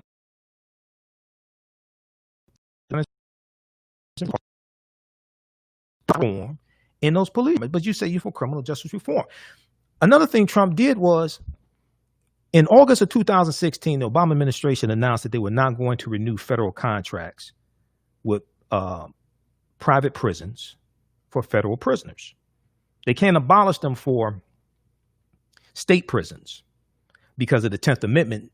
States have enormous rights. Now, the state of California abolished them. Governor Gavin Newsom in late 2019 signed a bill that passed the state legislature to abolish privatized prisons in the state of California. States can abolish privatized prisons state by state. At the federal level, they can abolish them for federal contracts. But the federal level, you see, you get into this is why you have to understand the U.S. Constitution. You get into this whole fight over states' rights. This is the whole thing. So the 10th Amendment gives enormous power to states.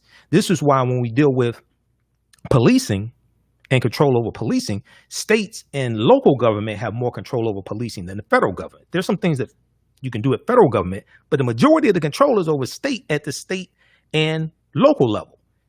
Governor, state legislature, county, and local level. Okay? So this is why you have to understand the Constitution and law and who has control over what, to understand who to put pressure on to get what it is that you want.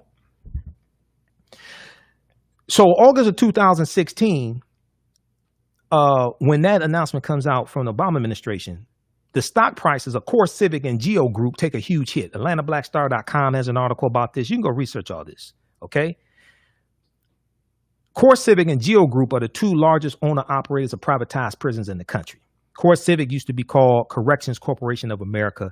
Geo Group used to be called Wackenhut. Those two donated almost $600,000 to Donald Trump's 2016 campaign. Then after he gets elected, then they get very lucrative contracts to house migrants coming into this country through the southern border. That's a whole nother conversation, because it's $1 billion industry of housing migrants coming to this country. And a lot of these private prison corporations are getting it, because when you really do the research, the privatized prisons were losing money under the Obama administration. Why?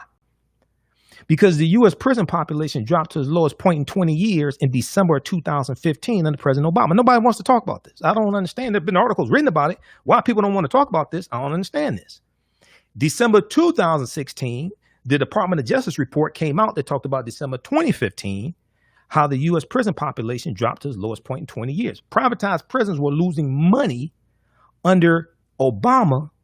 This is why they supported Trump, because Trump said he supported privatized prisons. You got to connect the dots and follow the money. Okay, so how are you going to be for criminal justice reform when you reverse the Obama administration initiative to get rid of federal contracts, to get rid of tax to privatize prisons? You're against holding police accountable. You're against investigations into the patterns and practices of police departments. Okay, but you give a presidential pardon to Alice Johnson after she spoke at the last day of the Republican National Convention. Okay, you gave her a commutation in mid 2018. You could have given a pardon then, but you didn't do it. So this is just smoke and mirrors. This is for people that can't read. This is smoke and mirrors right here. I'm looking at this. I'm like, does he even think we're this stupid? So going back to this article from Forbes.com, included in the plan is a call for almost $500 billion capital investment. That's part of the transportation bill. Now he walked out of negotiations for a transportation bill in early 2019, which actually late 2018, like December 2018. That led to the partial shutdown of the government. Okay, remember that? There were 3 government shutdowns in the first 2 years under Trump, and Republicans controlled the House of Representatives, the U.S. Senate, and they controlled the White House. And there were 3 government shutdowns. Right there, that should tell you he don't know what the hell he's doing. So Trump also called for 500,000 new black businesses. That's a joke, because we've lost about almost 2 million just since January because of coronavirus, and 3 million jobs for black Americans. Okay. Unemployment rate for African Americans is about 13%. Okay. I'm not exactly sure how many there are 30 million people who have filed for unemployment for the first time in the past 28 weeks. Okay. I have to look at BLS.gov, Bureau of Labor Statistics, to get the actual amount, because I know it's probably maybe 4 or 5 million African Americans that have lost jobs. It's about 12 million people who have lost their health insurance because they lost their job also. Okay, go to BLS.gov, Bureau of Labor Statistics website, and you can actually read the unemployment report that comes out. Well, you can read the jobs report that comes out the first Friday of each month. You can read the unemployment report that comes out every Thursday morning about 8:30 a.m. So you see me posting articles from NBC News and Washington Post about the unemployment numbers. Those are first-time unemployment. Those are first-time filings for unemployment that took place the previous week. All this deals with laws and policies that impact the economy. This is why I tell people in 2016 who said we don't need to vote, we just need to invest in the stock market and do economic empowerment, you know, things like that, build businesses, 5-story buildings. I said, that's good. I'm all for that. That's good. But you also but politics impacts the economy that your Black-owned business operates within. So what we should have been talking about is electing a president who's going to protect the economy that our Black-owned businesses operate within, so we don't have a catastrophe like this. And you got 30 million people who lost their jobs in about 28 weeks, and we lost about 2 million Black-owned businesses. Okay, and it's estimated that half of these jobs that are lost are not coming back. We haven't seen the worst of it, because there's going to be massive evictions coming in the next few months, massive evictions and foreclosures. We haven't even seen the worst of it. So so we have to understand about protecting gains that were made and also protecting the economy that our businesses operate within. This is why it's important who you vote for the U.S. Senate, because they're voting on the coronavirus bill, or not voting on it, trying to push through unqualified conservative judges being led by Moscow Mitch McConnell, Republicans in the Senate.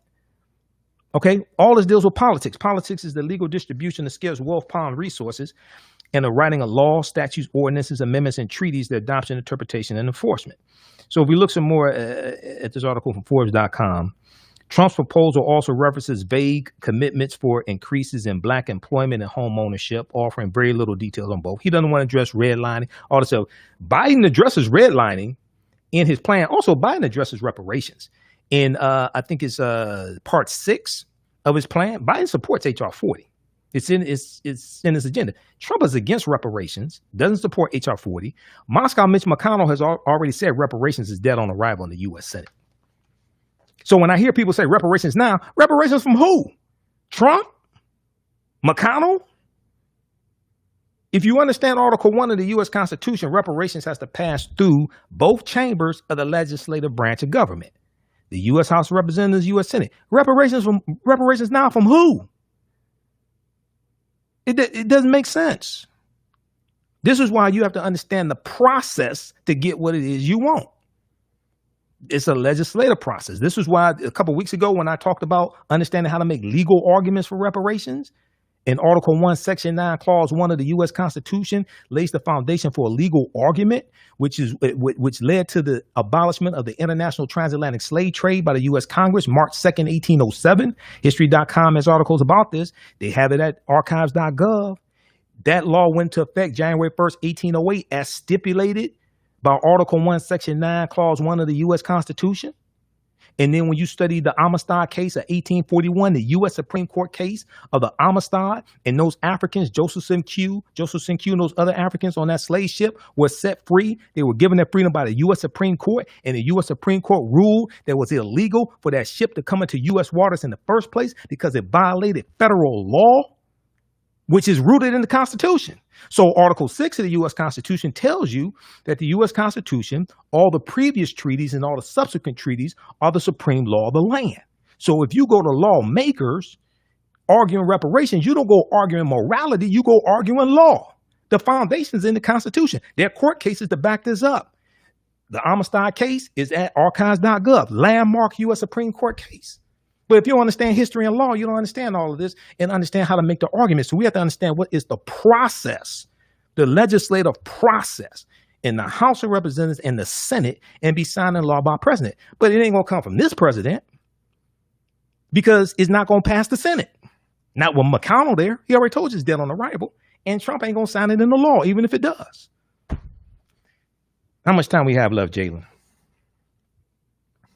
You have 1 minute. 1 minute. All right. So we're going to continue this discussion for a little while longer on our social media platforms. The African History Network on Facebook, The African History Network on Facebook, and Michael Imhotep on YouTube, IMHOTEP. If you like this type of information, you can donate to the African History Network. $ the AHN Show through Cash App. $ the AHN Show through Cash App or PayPal, paypal.me/ /the AHN show, paypal.me /the AHN show. Remember, at the African History Network, we focus on educating, empowering, and inspiring people of African descent throughout the diaspora and around the world. Also, heavy.com, article from heavy.com, Mackenzie Evans, Daniel Cameron is not married to Mitch McConnell's granddaughter. That is false. That's why you haven't heard me talk about it. Read the article from heavy.com. They break this down. McConnell was at Daniel Cameron's wedding because Daniel Cameron was McConnell's legal counsel from 2015 to 2017. McConnell is his mentor. Okay, but he's not married to his granddaughter, needs none of that. That's just social media nonsense once again. Okay, right now, it's correct wrong behavior. It's not over till we win. Wakanda forever. Stay tuned for Pastor Mo, and we'll talk to you next week. Follow me on my social media platforms. Peace. All right, stand by, everybody. Let me disconnect here.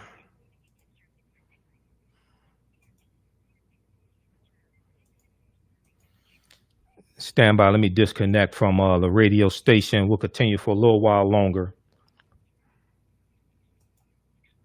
Oh, what the hell? How's everybody doing? Stand by. We're going to continue. Okay. It should disconnect. All right. Read the article from Forbes.com dealing with Trump's Fool's Gold plan. Now, he also said that he's also proposing Trump is also proposing prosecuting the KKK and Antifa as terrorist organizations. Okay.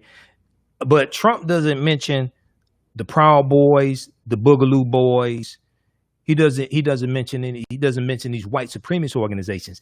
Now, his FBI director, Christopher Wray, was testifying in front of Congress a couple weeks ago, and he talked about how these white supremacist organizations were like the biggest threat to America.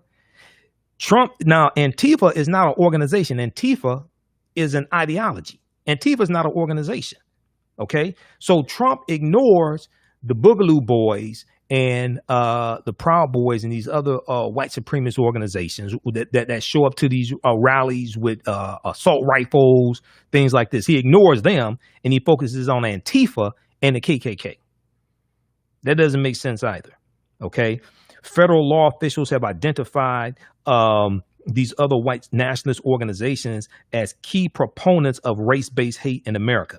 Now, the announcement of the so-called Platinum Plan comes after Donald Trump tried to use a variety of tactics to woo African-American voters.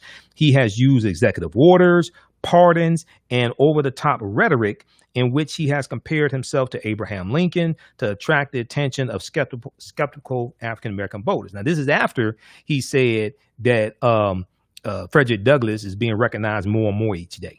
Okay, remember that? That was like 2017 at African American History Month celebration at the White House.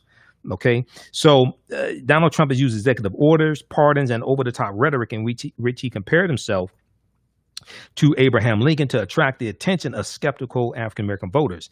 There were also several African American speakers during the Republican National Convention who tried to make the case for why Trump is better for Black America than Biden. One of them was Daniel Cameron, Attorney General, all right, who refused to prosecute the officers who were involved in killing Breonna Taylor. One of those people that spoke at the Republican National Convention, one of those African Americans, was Daniel Cameron, Attorney General of Kentucky. Now, Donald Trump struggles with the African American community.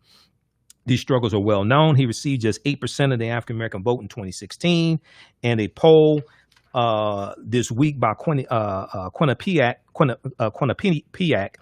University found that only 10% of African American voters plan to support Trump in November. A January poll by the Washington Post found that approximately 83% of African Americans believe that Donald Trump is a racist and have been and have helped fan racial tensions. Okay. That poll taken before this summer's widespread protests over police racial justice showed the strong headwinds that Donald Trump already faced in convincing African American voters to support him. No doubt this summer's protests and even the most recent and even the most recent outcry over a Kentucky grand jury's decision related to the death of Breonna Taylor have further added to his challenges. But by rolling out his platinum plan for America, at the very least, critics can't say that Trump tried to use the federal pocketbook to try and convince black voters to support him, while it is doubtful it will work. It's a joke.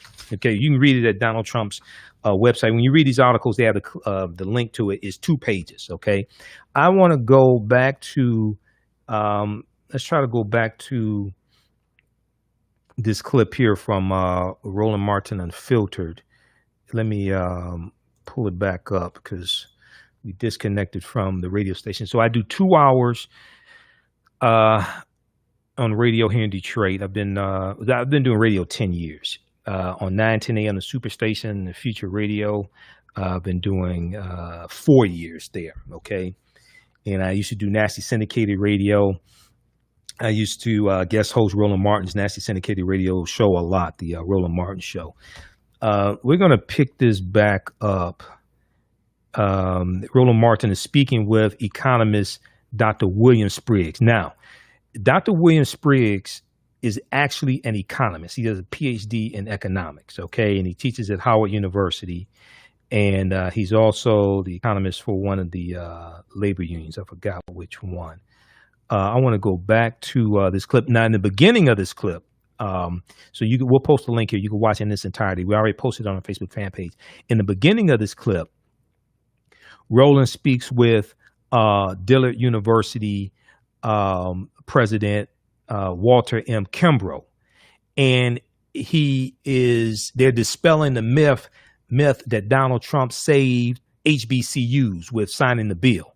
Okay, and in a nutshell, what the funding was, the bill came from Representative Alma Adams, who's a member of the Congressional Black Caucus.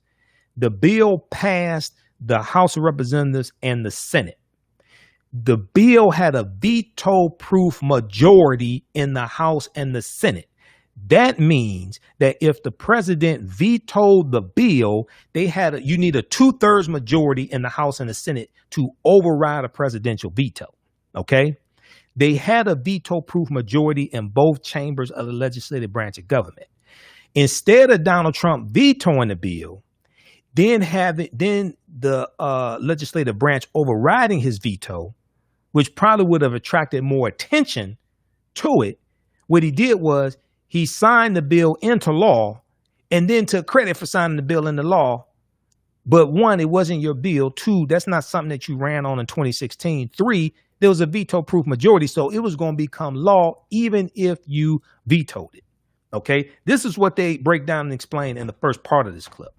Okay, so let's go back just for the sake of time. I'm trying to skip over this because we're going to deal with Trump's taxes here in just a minute here. Let's pick this up. I'm not sure where we are. Okay, hold on. Let me back. Okay. Just a second. Okay, let's go back to this here.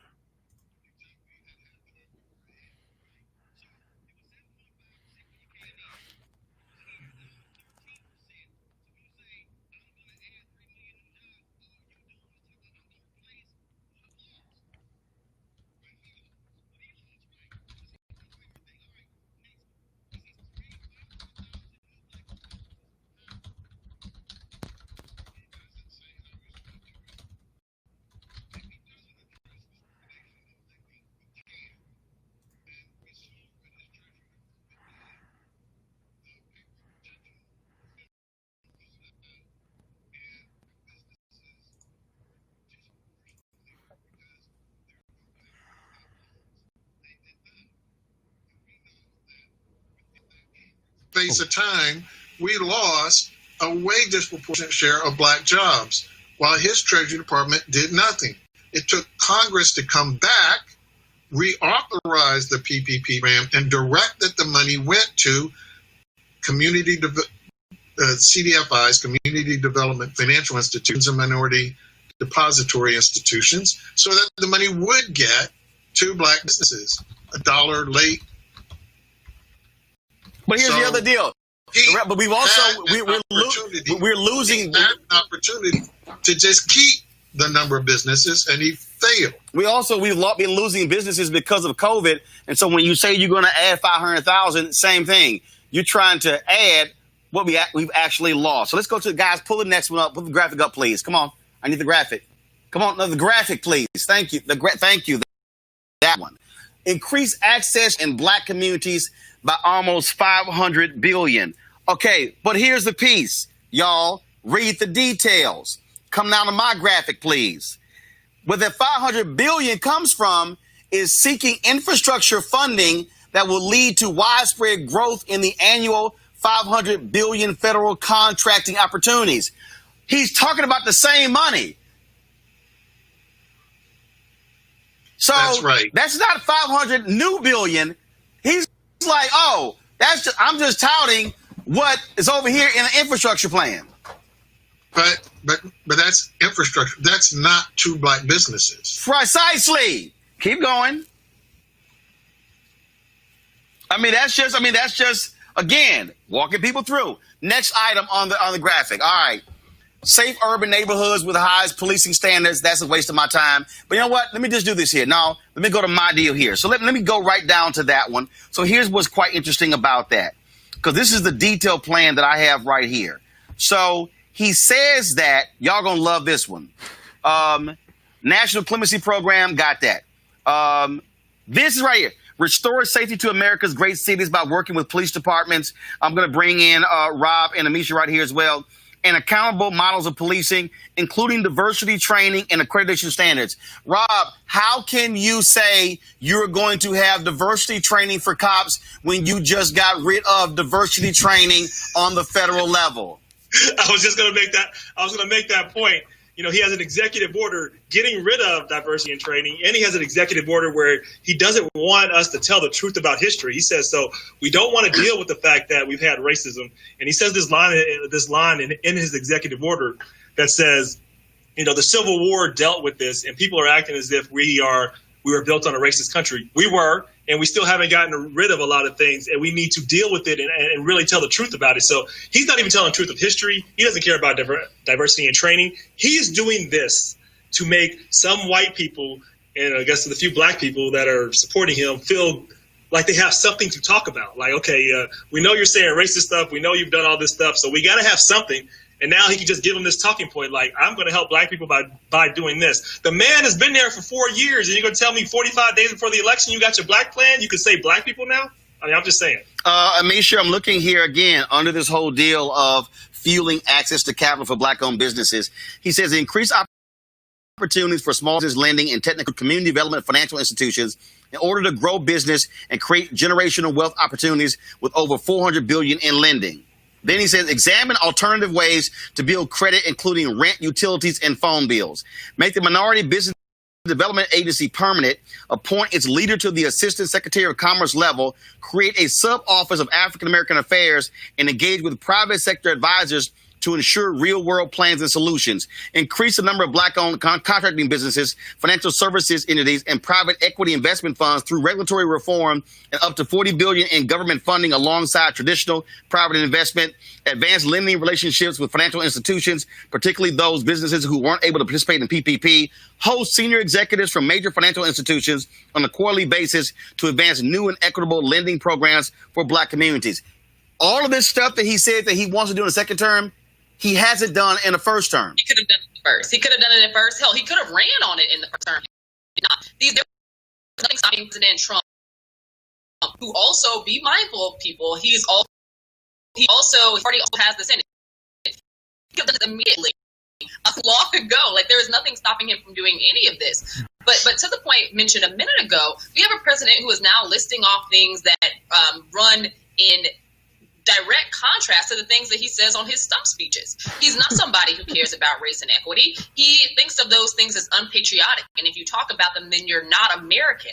He does not care about lending practices that disproportionately affect African Americans. We've seen that in sit-down conversation with NAACP or the National Urban League when both of them and their CEOs have spoken to these issues directly and have plans that I believe it looks like he lifted literally out of those plans some of the language that he's using within this new, very odd framework of this platinum plan, which sounds a little sketchy in and of itself. But I think that what President Trump is doing, and it's not to get the black vote, he already knows that that's not really going to happen for him.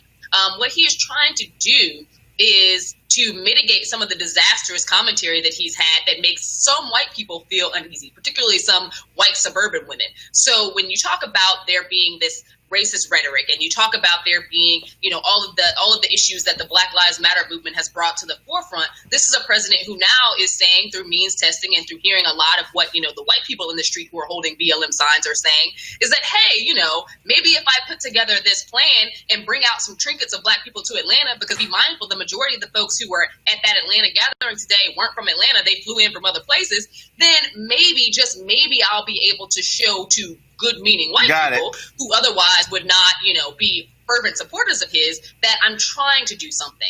Be mindful. He could have done this months ago. He could have done this years ago. If he wanted to actually implement these plans, he could have done it. He knew that the PPP loans, by the way they were designed, they were not meant to help black businesses. But I want to go through this because, again, I'm looking here and I'm just laughing, Bill, because he says grow minority-owned businesses with additional tax cuts to stimulate hiring and investment.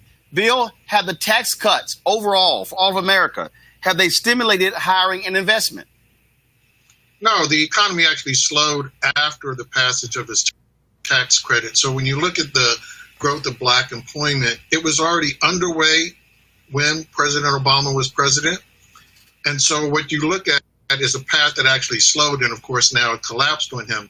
But the Minority Business Development Agency is under his control. He doesn't need the Senate or Congress to do some of the things that he mentioned there.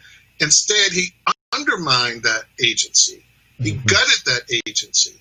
So for him to now say, oh, but if I get reelected, I'm going to do something different, as if he didn't undermine it before. And the PPP, as I mentioned, he knew that it was failing black businesses. That was directly under the control of the Treasury. He did nothing. It was only when Congress stepped in and reauthorized the additional amount of funds and directed them explicitly to minority-owned businesses that you saw the PPP program respond. He had his first time at bat. He whiffed. He totally missed the ball. The more damaging thing, he says, is later in this plan when it comes to black home ownership. No, hold on, wait. Hold on, wait. I'm going to get to that. Hold on. I'm going to take it by section. In his plan, he says, encourage onshoring and development of domestic manufacturing to increase supply chain, business development, and employment. Sounds great. Has manufacturing jobs, have they increased or decreased under Trump?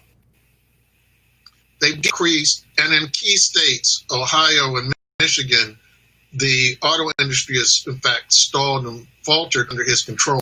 So today, those jobs, the steel jobs that he promised, because of his war that he declared was going to get us back jobs by his reckless use of tariffs, did not, in fact, generate new jobs in that industry. So his track record on that is that this is not materialized. He totally bungled the whole world atmosphere when it came to trade, when he attacked the Paris Accord, and instead of using the green economy as a way to leverage the WTO, the World Trade Organization, and actually get us rules that benefit manufacturing, he went in the opposite direction, undermined the whole credibility of all the exercise, and lost jobs under him. Right. So in his speech, he touted, I'm going to, he lied in his speech, because I listened to all of it, saying, we brought jobs back home, we've increased manufacturing. That hasn't happened. Now let's go to the education piece here. Federal, state, and local community partnership to close failing schools to replace them with a full school choice and education opportunity to put American parents back in control over their children's future. Well, the reality is you can't on the federal level, you can't close schools. Those are local decisions.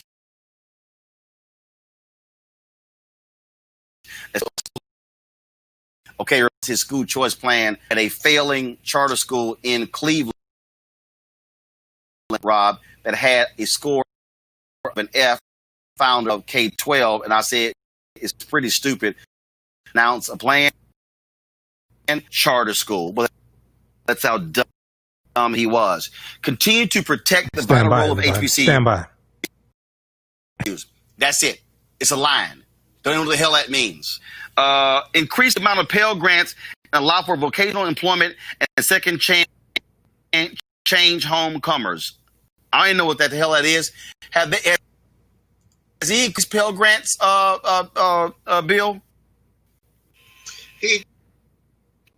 He did restore access during the summer, but as you heard from President... Hold on just a second. Stand by. Let me this up. This is buffering a little bit and freezing up. I want to make sure you hear this. We posted the link here so you can watch this. You can watch in its entirety from Roland Martin Unfiltered. So this is Dr. William Spriggs, who is actually an actual economist. He has a PhD in economics. He teaches at Howard University, so he's breaking down Trump's plan. They did the same thing with Biden's plan. Now, I've been breaking down Biden's plan for the past 5 weeks. We did 5 weeks of it. It's broken into 6 parts. And then next week we'll continue, we'll conclude with 6. This is the second time I've been through Biden's plan. I went with May through June 2020 because it came out May 4th, 2020. Okay. Let's go back to this clip here. And second change homecomers. I don't know what the hell that is. Has he increased Pell Grants, Bill? He did restore access during the summer, but as you heard from President Kimbrough, the rest of what he's done to students is to undermine the program because he's parents. A letter that Leslie Baskerville has written on behalf of NAFIO in response to this repeated claim that Trump wants to make, that the little bit that got added, and as President Kimbrough pointed out to you, not because Trump asked for it, not because... Stand by. He asked for it, but the things he did ask for undermined their parents, the things that made it harder for their parents to get money.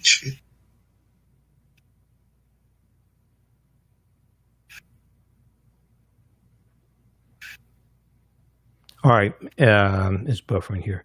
Okay, so you get the point. Watch the clip in its entirety. Hold on, let me close this out.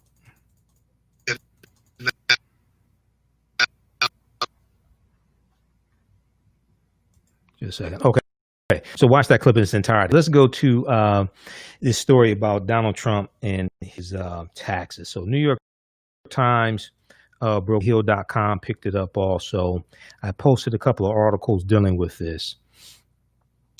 New York Times has a huge, they have a huge story. They have 2 big stories dealing with this. The main one is dealing with this exhaustive study of Donald Trump's taxes, looking at the 15-year period of time. And he only paid 10 years out of 15 and didn't pay taxes. 1 year he only paid $750. That's the year, his first year in the White House, it looks like. I'm going to pull this up from New York Times. And also MSNBC has a good segment dealing with this. Also, New York Times obtains 2 decades of Trump's tax returns, revealing years of tax avoidance. Okay. So check that out from MSNBC.com. The New York Times obtained President Trump's tax information extending over more than 2 decades. Report reveals that Trump paid $750 in federal income taxes the year he won the presidency and paid 0 income taxes in 10 of the previous 15 years. So, yeah, we'll try to see for you. Also, computer's freezing up on me, so just bear with me here. I have about 50 tabs open.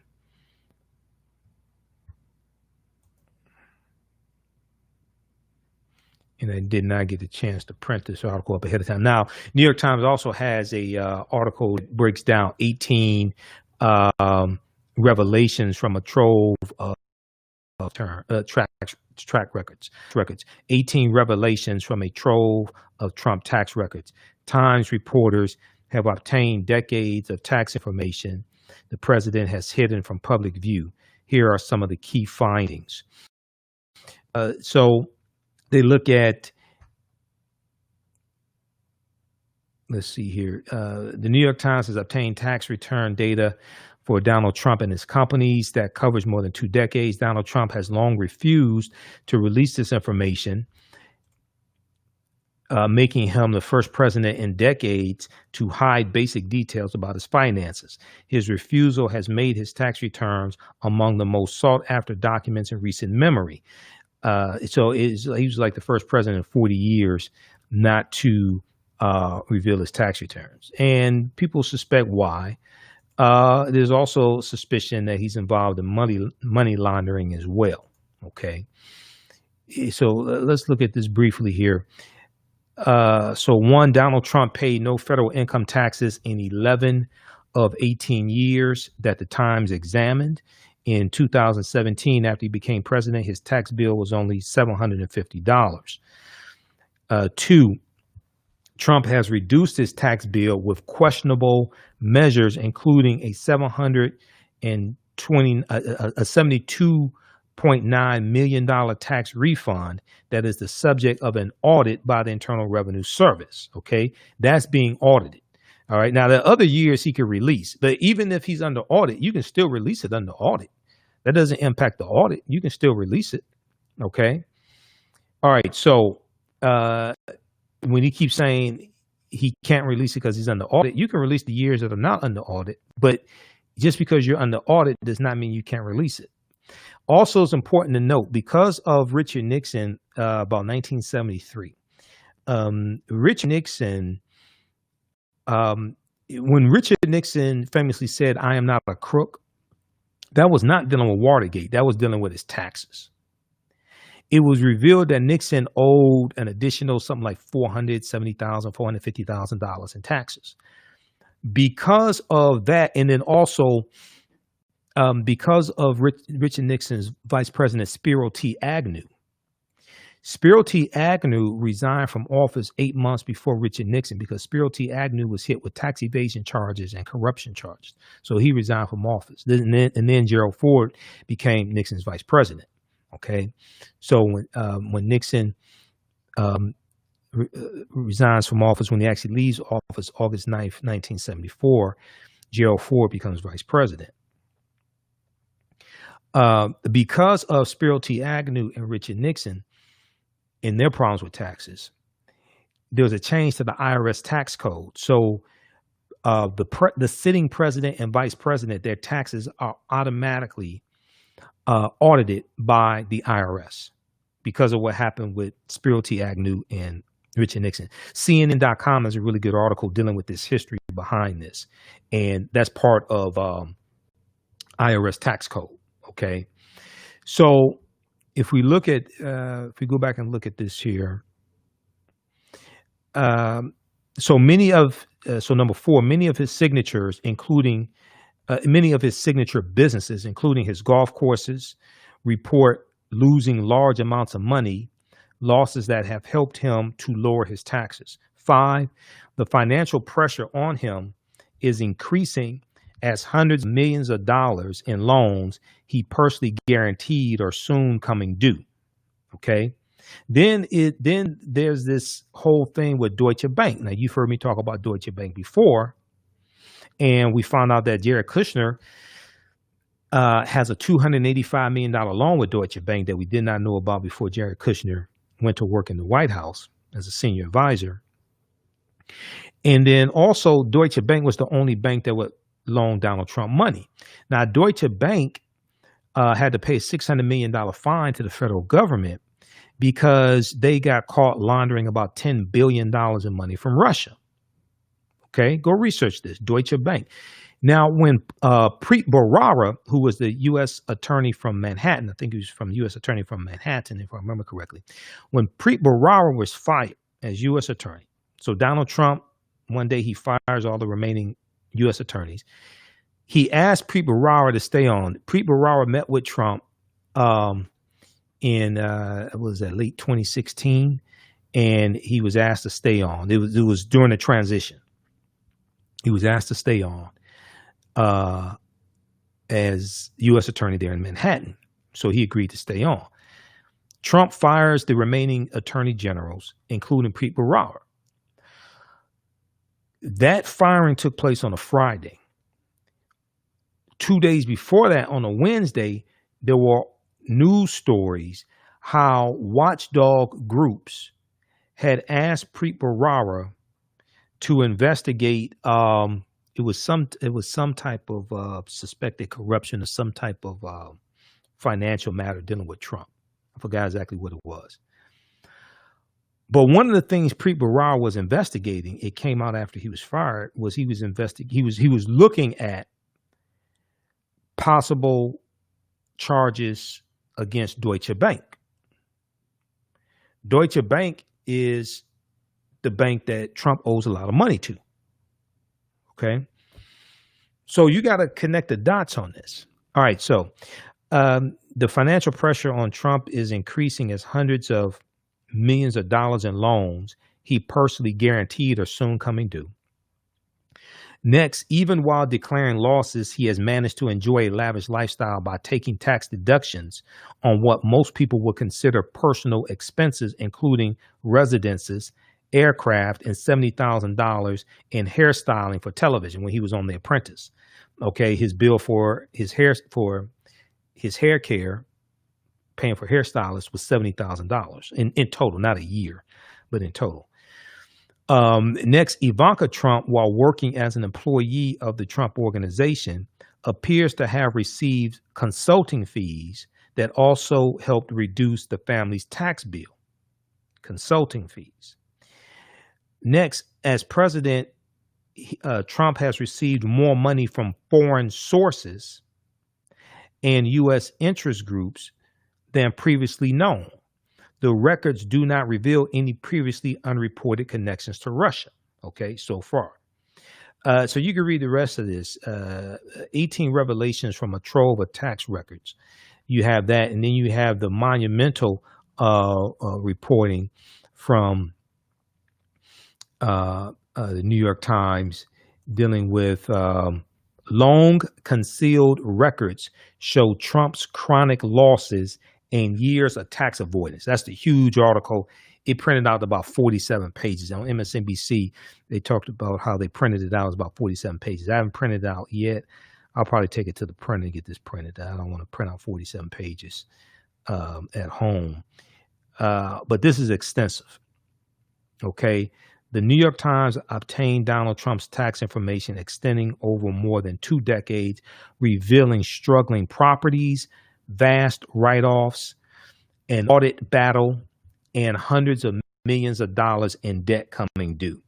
Now, there's a synopsis of this article from TheAHNShow.com that I posted also, and we'll go to that here in just a minute. How's everybody doing?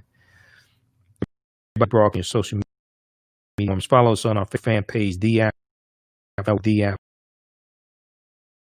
and our YouTube channel, Michael Imhotep, Imhotep. Let's look at the reporting here on TheHill.com for a synopsis, because New York Times, it requires a subscription to read the articles from the New York Times. I think they allow you 4 free articles and you have to pay a subscription. I have a monthly subscription to the New York Times and Washington Post, so I read them every day. So Donald Trump paid. So we look at the reporting from TheHill.com. Their articles entitled "Trump Didn't Pay Income Tax for 10 of 15 Years Before 2016 Election," as reported by the New York Times.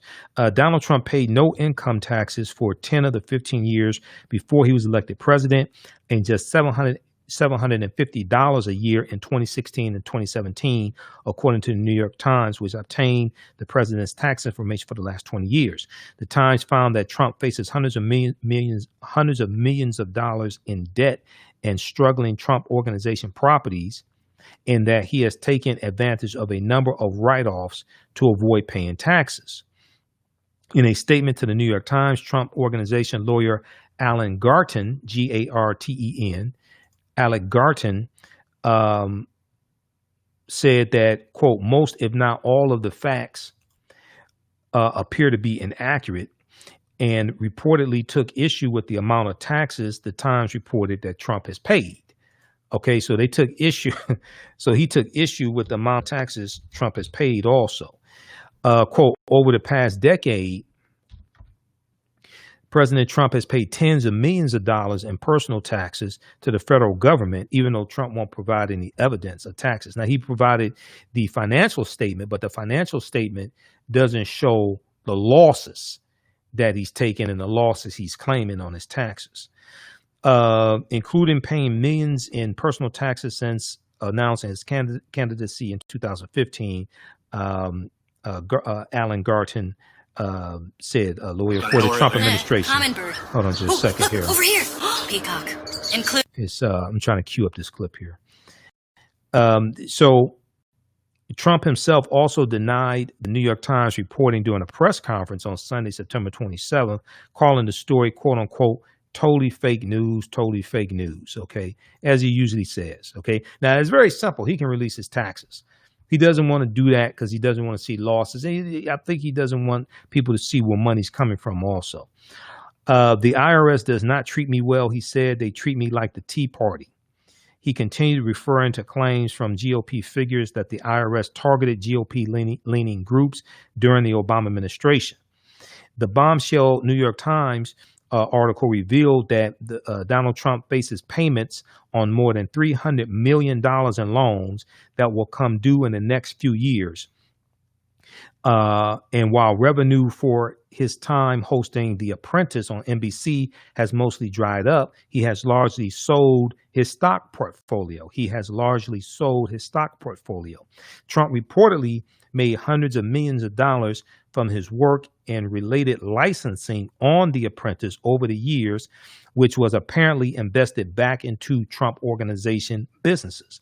But the New York Times analysis of Trump's finances finds those businesses have continued to lose millions of dollars, resulting in Trump avoiding payments on income taxes while earning millions from The Apprentice due to losses at other businesses.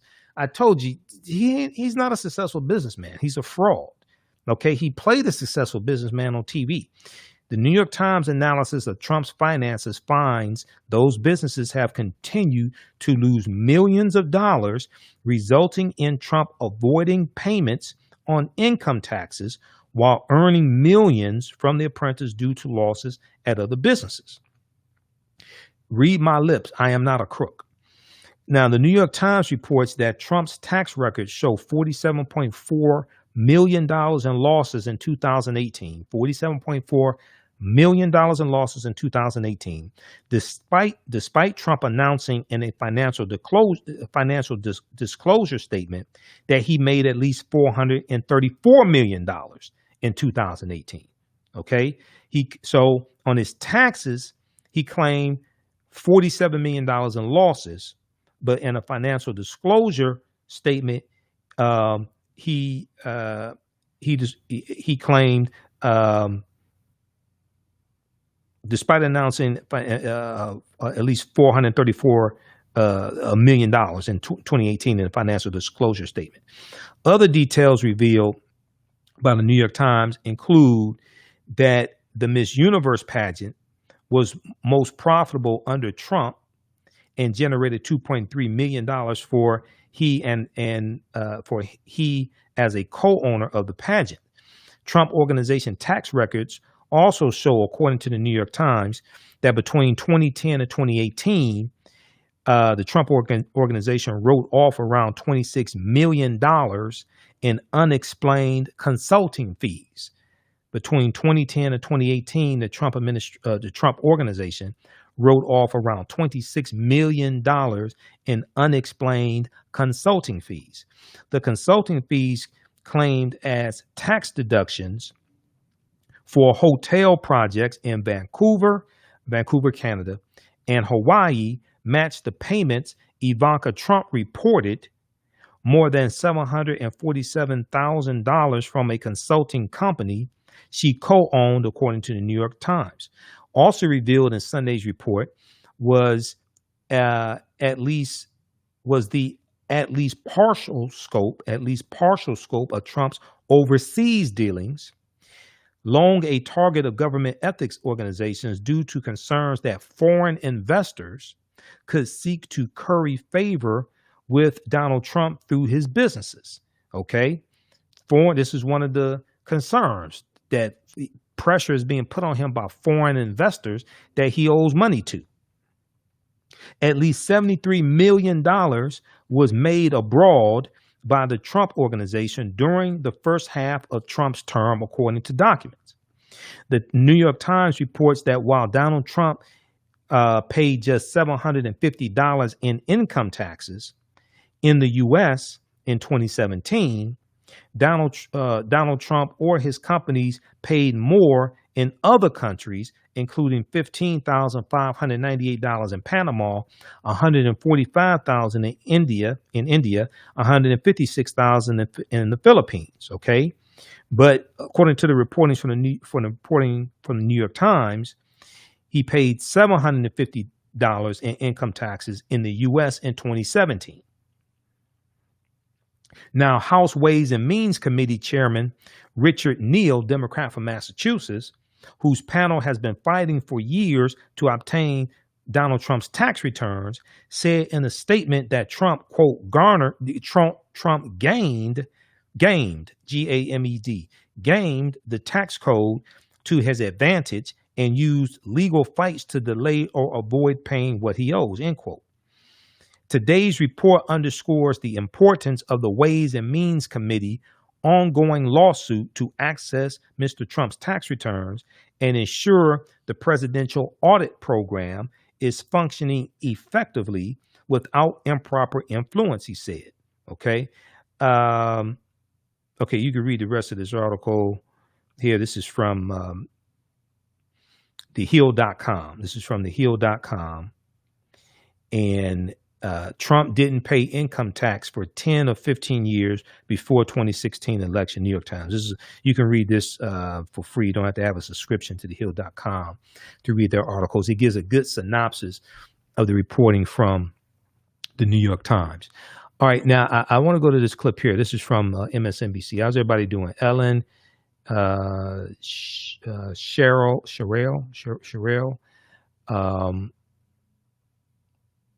who else we have? Gail on Facebook. Just a few of the people watching this. Ann. Okay. So everybody share this broadcast on your social media platforms. And we have some trolls also. I've got trolls in different area codes as well. So, trolls come on because they have nothing better to do. I guess they live lonely lives. That's what it is. Let's go to this clip here from MSNBC. New York Times obtains 2 decades of Trump's tax returns, revealing years of tax avoidance. Monica Alba reports for NBC News. Monica, tell me, what are you hearing from Team Trump? Well, this is so significant for several reasons, Alicia. And the first thing we should point out is that, of course, NBC hasn't independently reviewed these documents and the New York Times hasn't published them for us to see. But the subject of the president's tax returns has been something we've been talking about for years, since then candidate Trump promised to release them. And of course, he never did. He continually would say each year during the administration that they were under audit. That's something he continued to claim today in this press briefing. And so often often when the president is brought something that he really deems unfair, he simply decries it as fake news. He dismissed the story completely as totally fake in his words. And if the past is any indication, that's something usually that the president does as a knee-jerk reaction when really it's something that really gets under his skin and upsets him. And we know that the issue of tax returns is something like that because for years, Democrats have been pushing. And of course, there were those two cases before the Supreme Court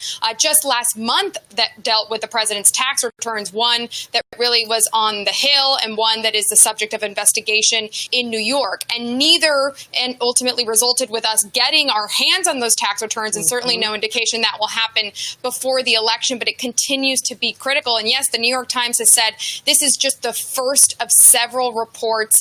But I think there, if you saw the president, he missed it. That's a good preview of what he's going to continue to say. But that entire news conference was so unusual for a lot of reasons, Alicia. First of all, he's currently right now supposed to be meeting behind closed doors with Gold Star families along with the First Lady. Instead, he was doing this freewheeling news conference with former New Jersey Governor Chris Christie and his personal attorney, Rudy Giuliani. This was added to the schedule very late in the day, but before this major New York Times story broke. It's possible, of course, the White House had a heads up it was coming when they were asked for comment, so they wanted to get out and respond to it. But he didn't bring it up. Instead, he went on a major myriad of topics, from railing against his opponent, former Vice President Joe Biden, talking about tremendous enthusiasm at his own rallies, and going on and talking also about the nomination of Judge Amy Coney Barrett. It was only when a reporter in the question and answer section brought up the New York Times report that the president dismissed it. But this is not something that he's going to be able to brush aside, Alicia, as many people will continue to ask him questions, and you can bet it will come up in that first general election debate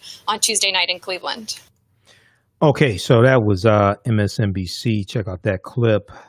New York Times obtains 2 decades of Trump's tax returns, revealing years of tax avoidance. There were other clips. That was one dealing with the press conference that Trump gave on Sunday, where he was asked about the tax returns and trying to play it down as he did coronavirus, trying to play down the severity of coronavirus, things like that. Okay.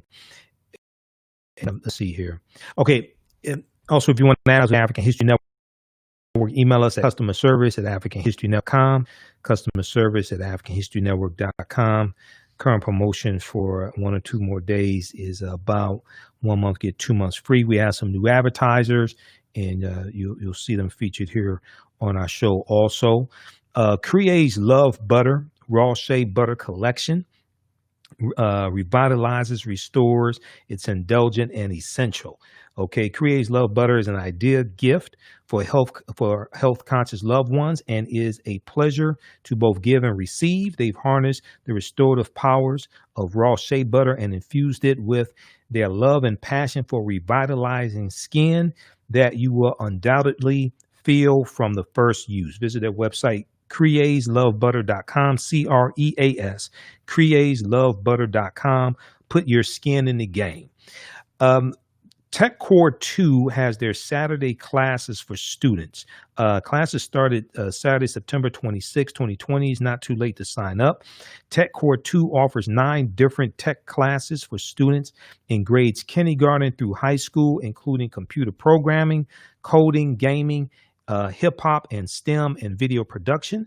Visit techcore2.org, TECH, techcore2.org, and use promo code TAHN Fall 2020, TAHN Fall 2020 for $10 off. Okay, techcore2.org. All right, let me see here. I'm trying to see if there's one more clip here we can pull up. Just a second here. There was also read the article from blackpressusa.com, blackpressusa.com. Joe Biden's plan for empowering Black America. You know, we've been talking about that the previous 5 weeks. So you can check that out. And we'll continue with part 6 on next week's show. Okay, you can go and watch our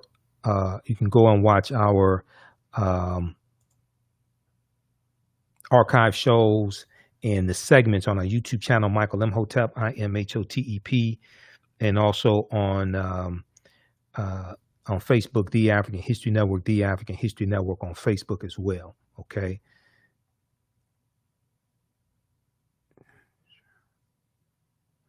And I'm trying to see if I can find any more clips dealing with this here.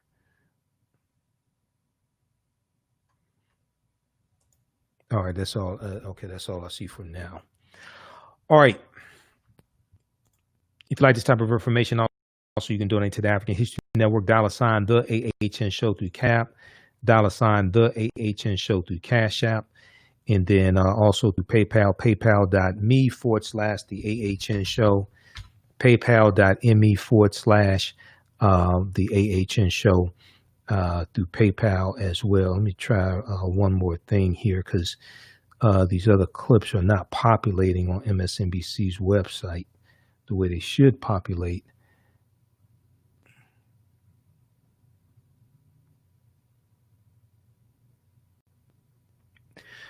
All right, and let's see who else we have here.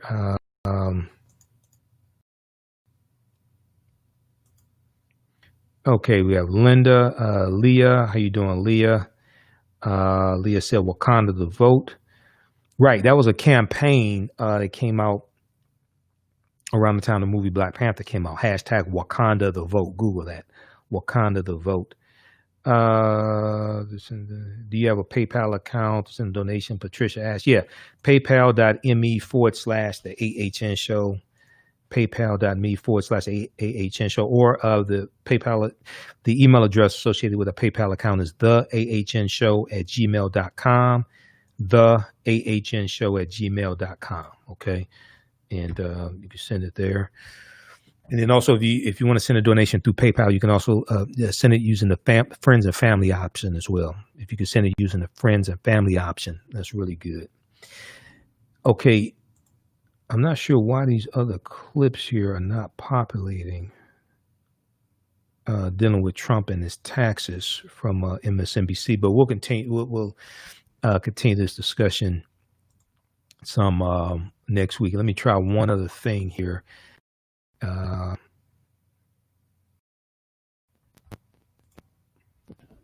Okay. All right. Well, that's going to do it for us. All right. So follow us on our Facebook fan page, The Network. Follow me on YouTube channel, Michael Imhotep, IMHOTEP. We'll deal with some of these other topics next week. We're here every Sunday, 9 p.m. to 11 p.m. Eastern Standard Time. We go over because normally before COVID-19, I would broadcast from the studios at 9, 10 a.m. to Superstation. But because of COVID, I was broadcasting from home. And then I'm doing some more broadcasts throughout the week. So when you follow us here, be sure to turn on live notifications so you know when we go live here on Facebook and on YouTube at Michael Imhotep, IMHOTEP on YouTube. Also read this article from National Public Radio, How Pandemic is Widening the Racial Wealth Gap. We'll deal with that on next week's show, how the pandemic is widening the racial wealth gap. Okay. So remember, at the African History Network, we focus on educating, empowering, and inspiring people of African descent throughout the diaspora and around the world, because right now it's corrects wrong behavior. What you do for yourself, what you do to yourself, and what you allow other people to do to you and get away with is based upon what you think about yourself. What you think about yourself is based upon what you have been taught about yourself. What you've been taught about yourself is based upon everything you've read, heard, and seen about yourself. Remember, right now let's correct wrong behavior. It's not over till we win. Wakanda forever. And we'll talk to you next week. Peace.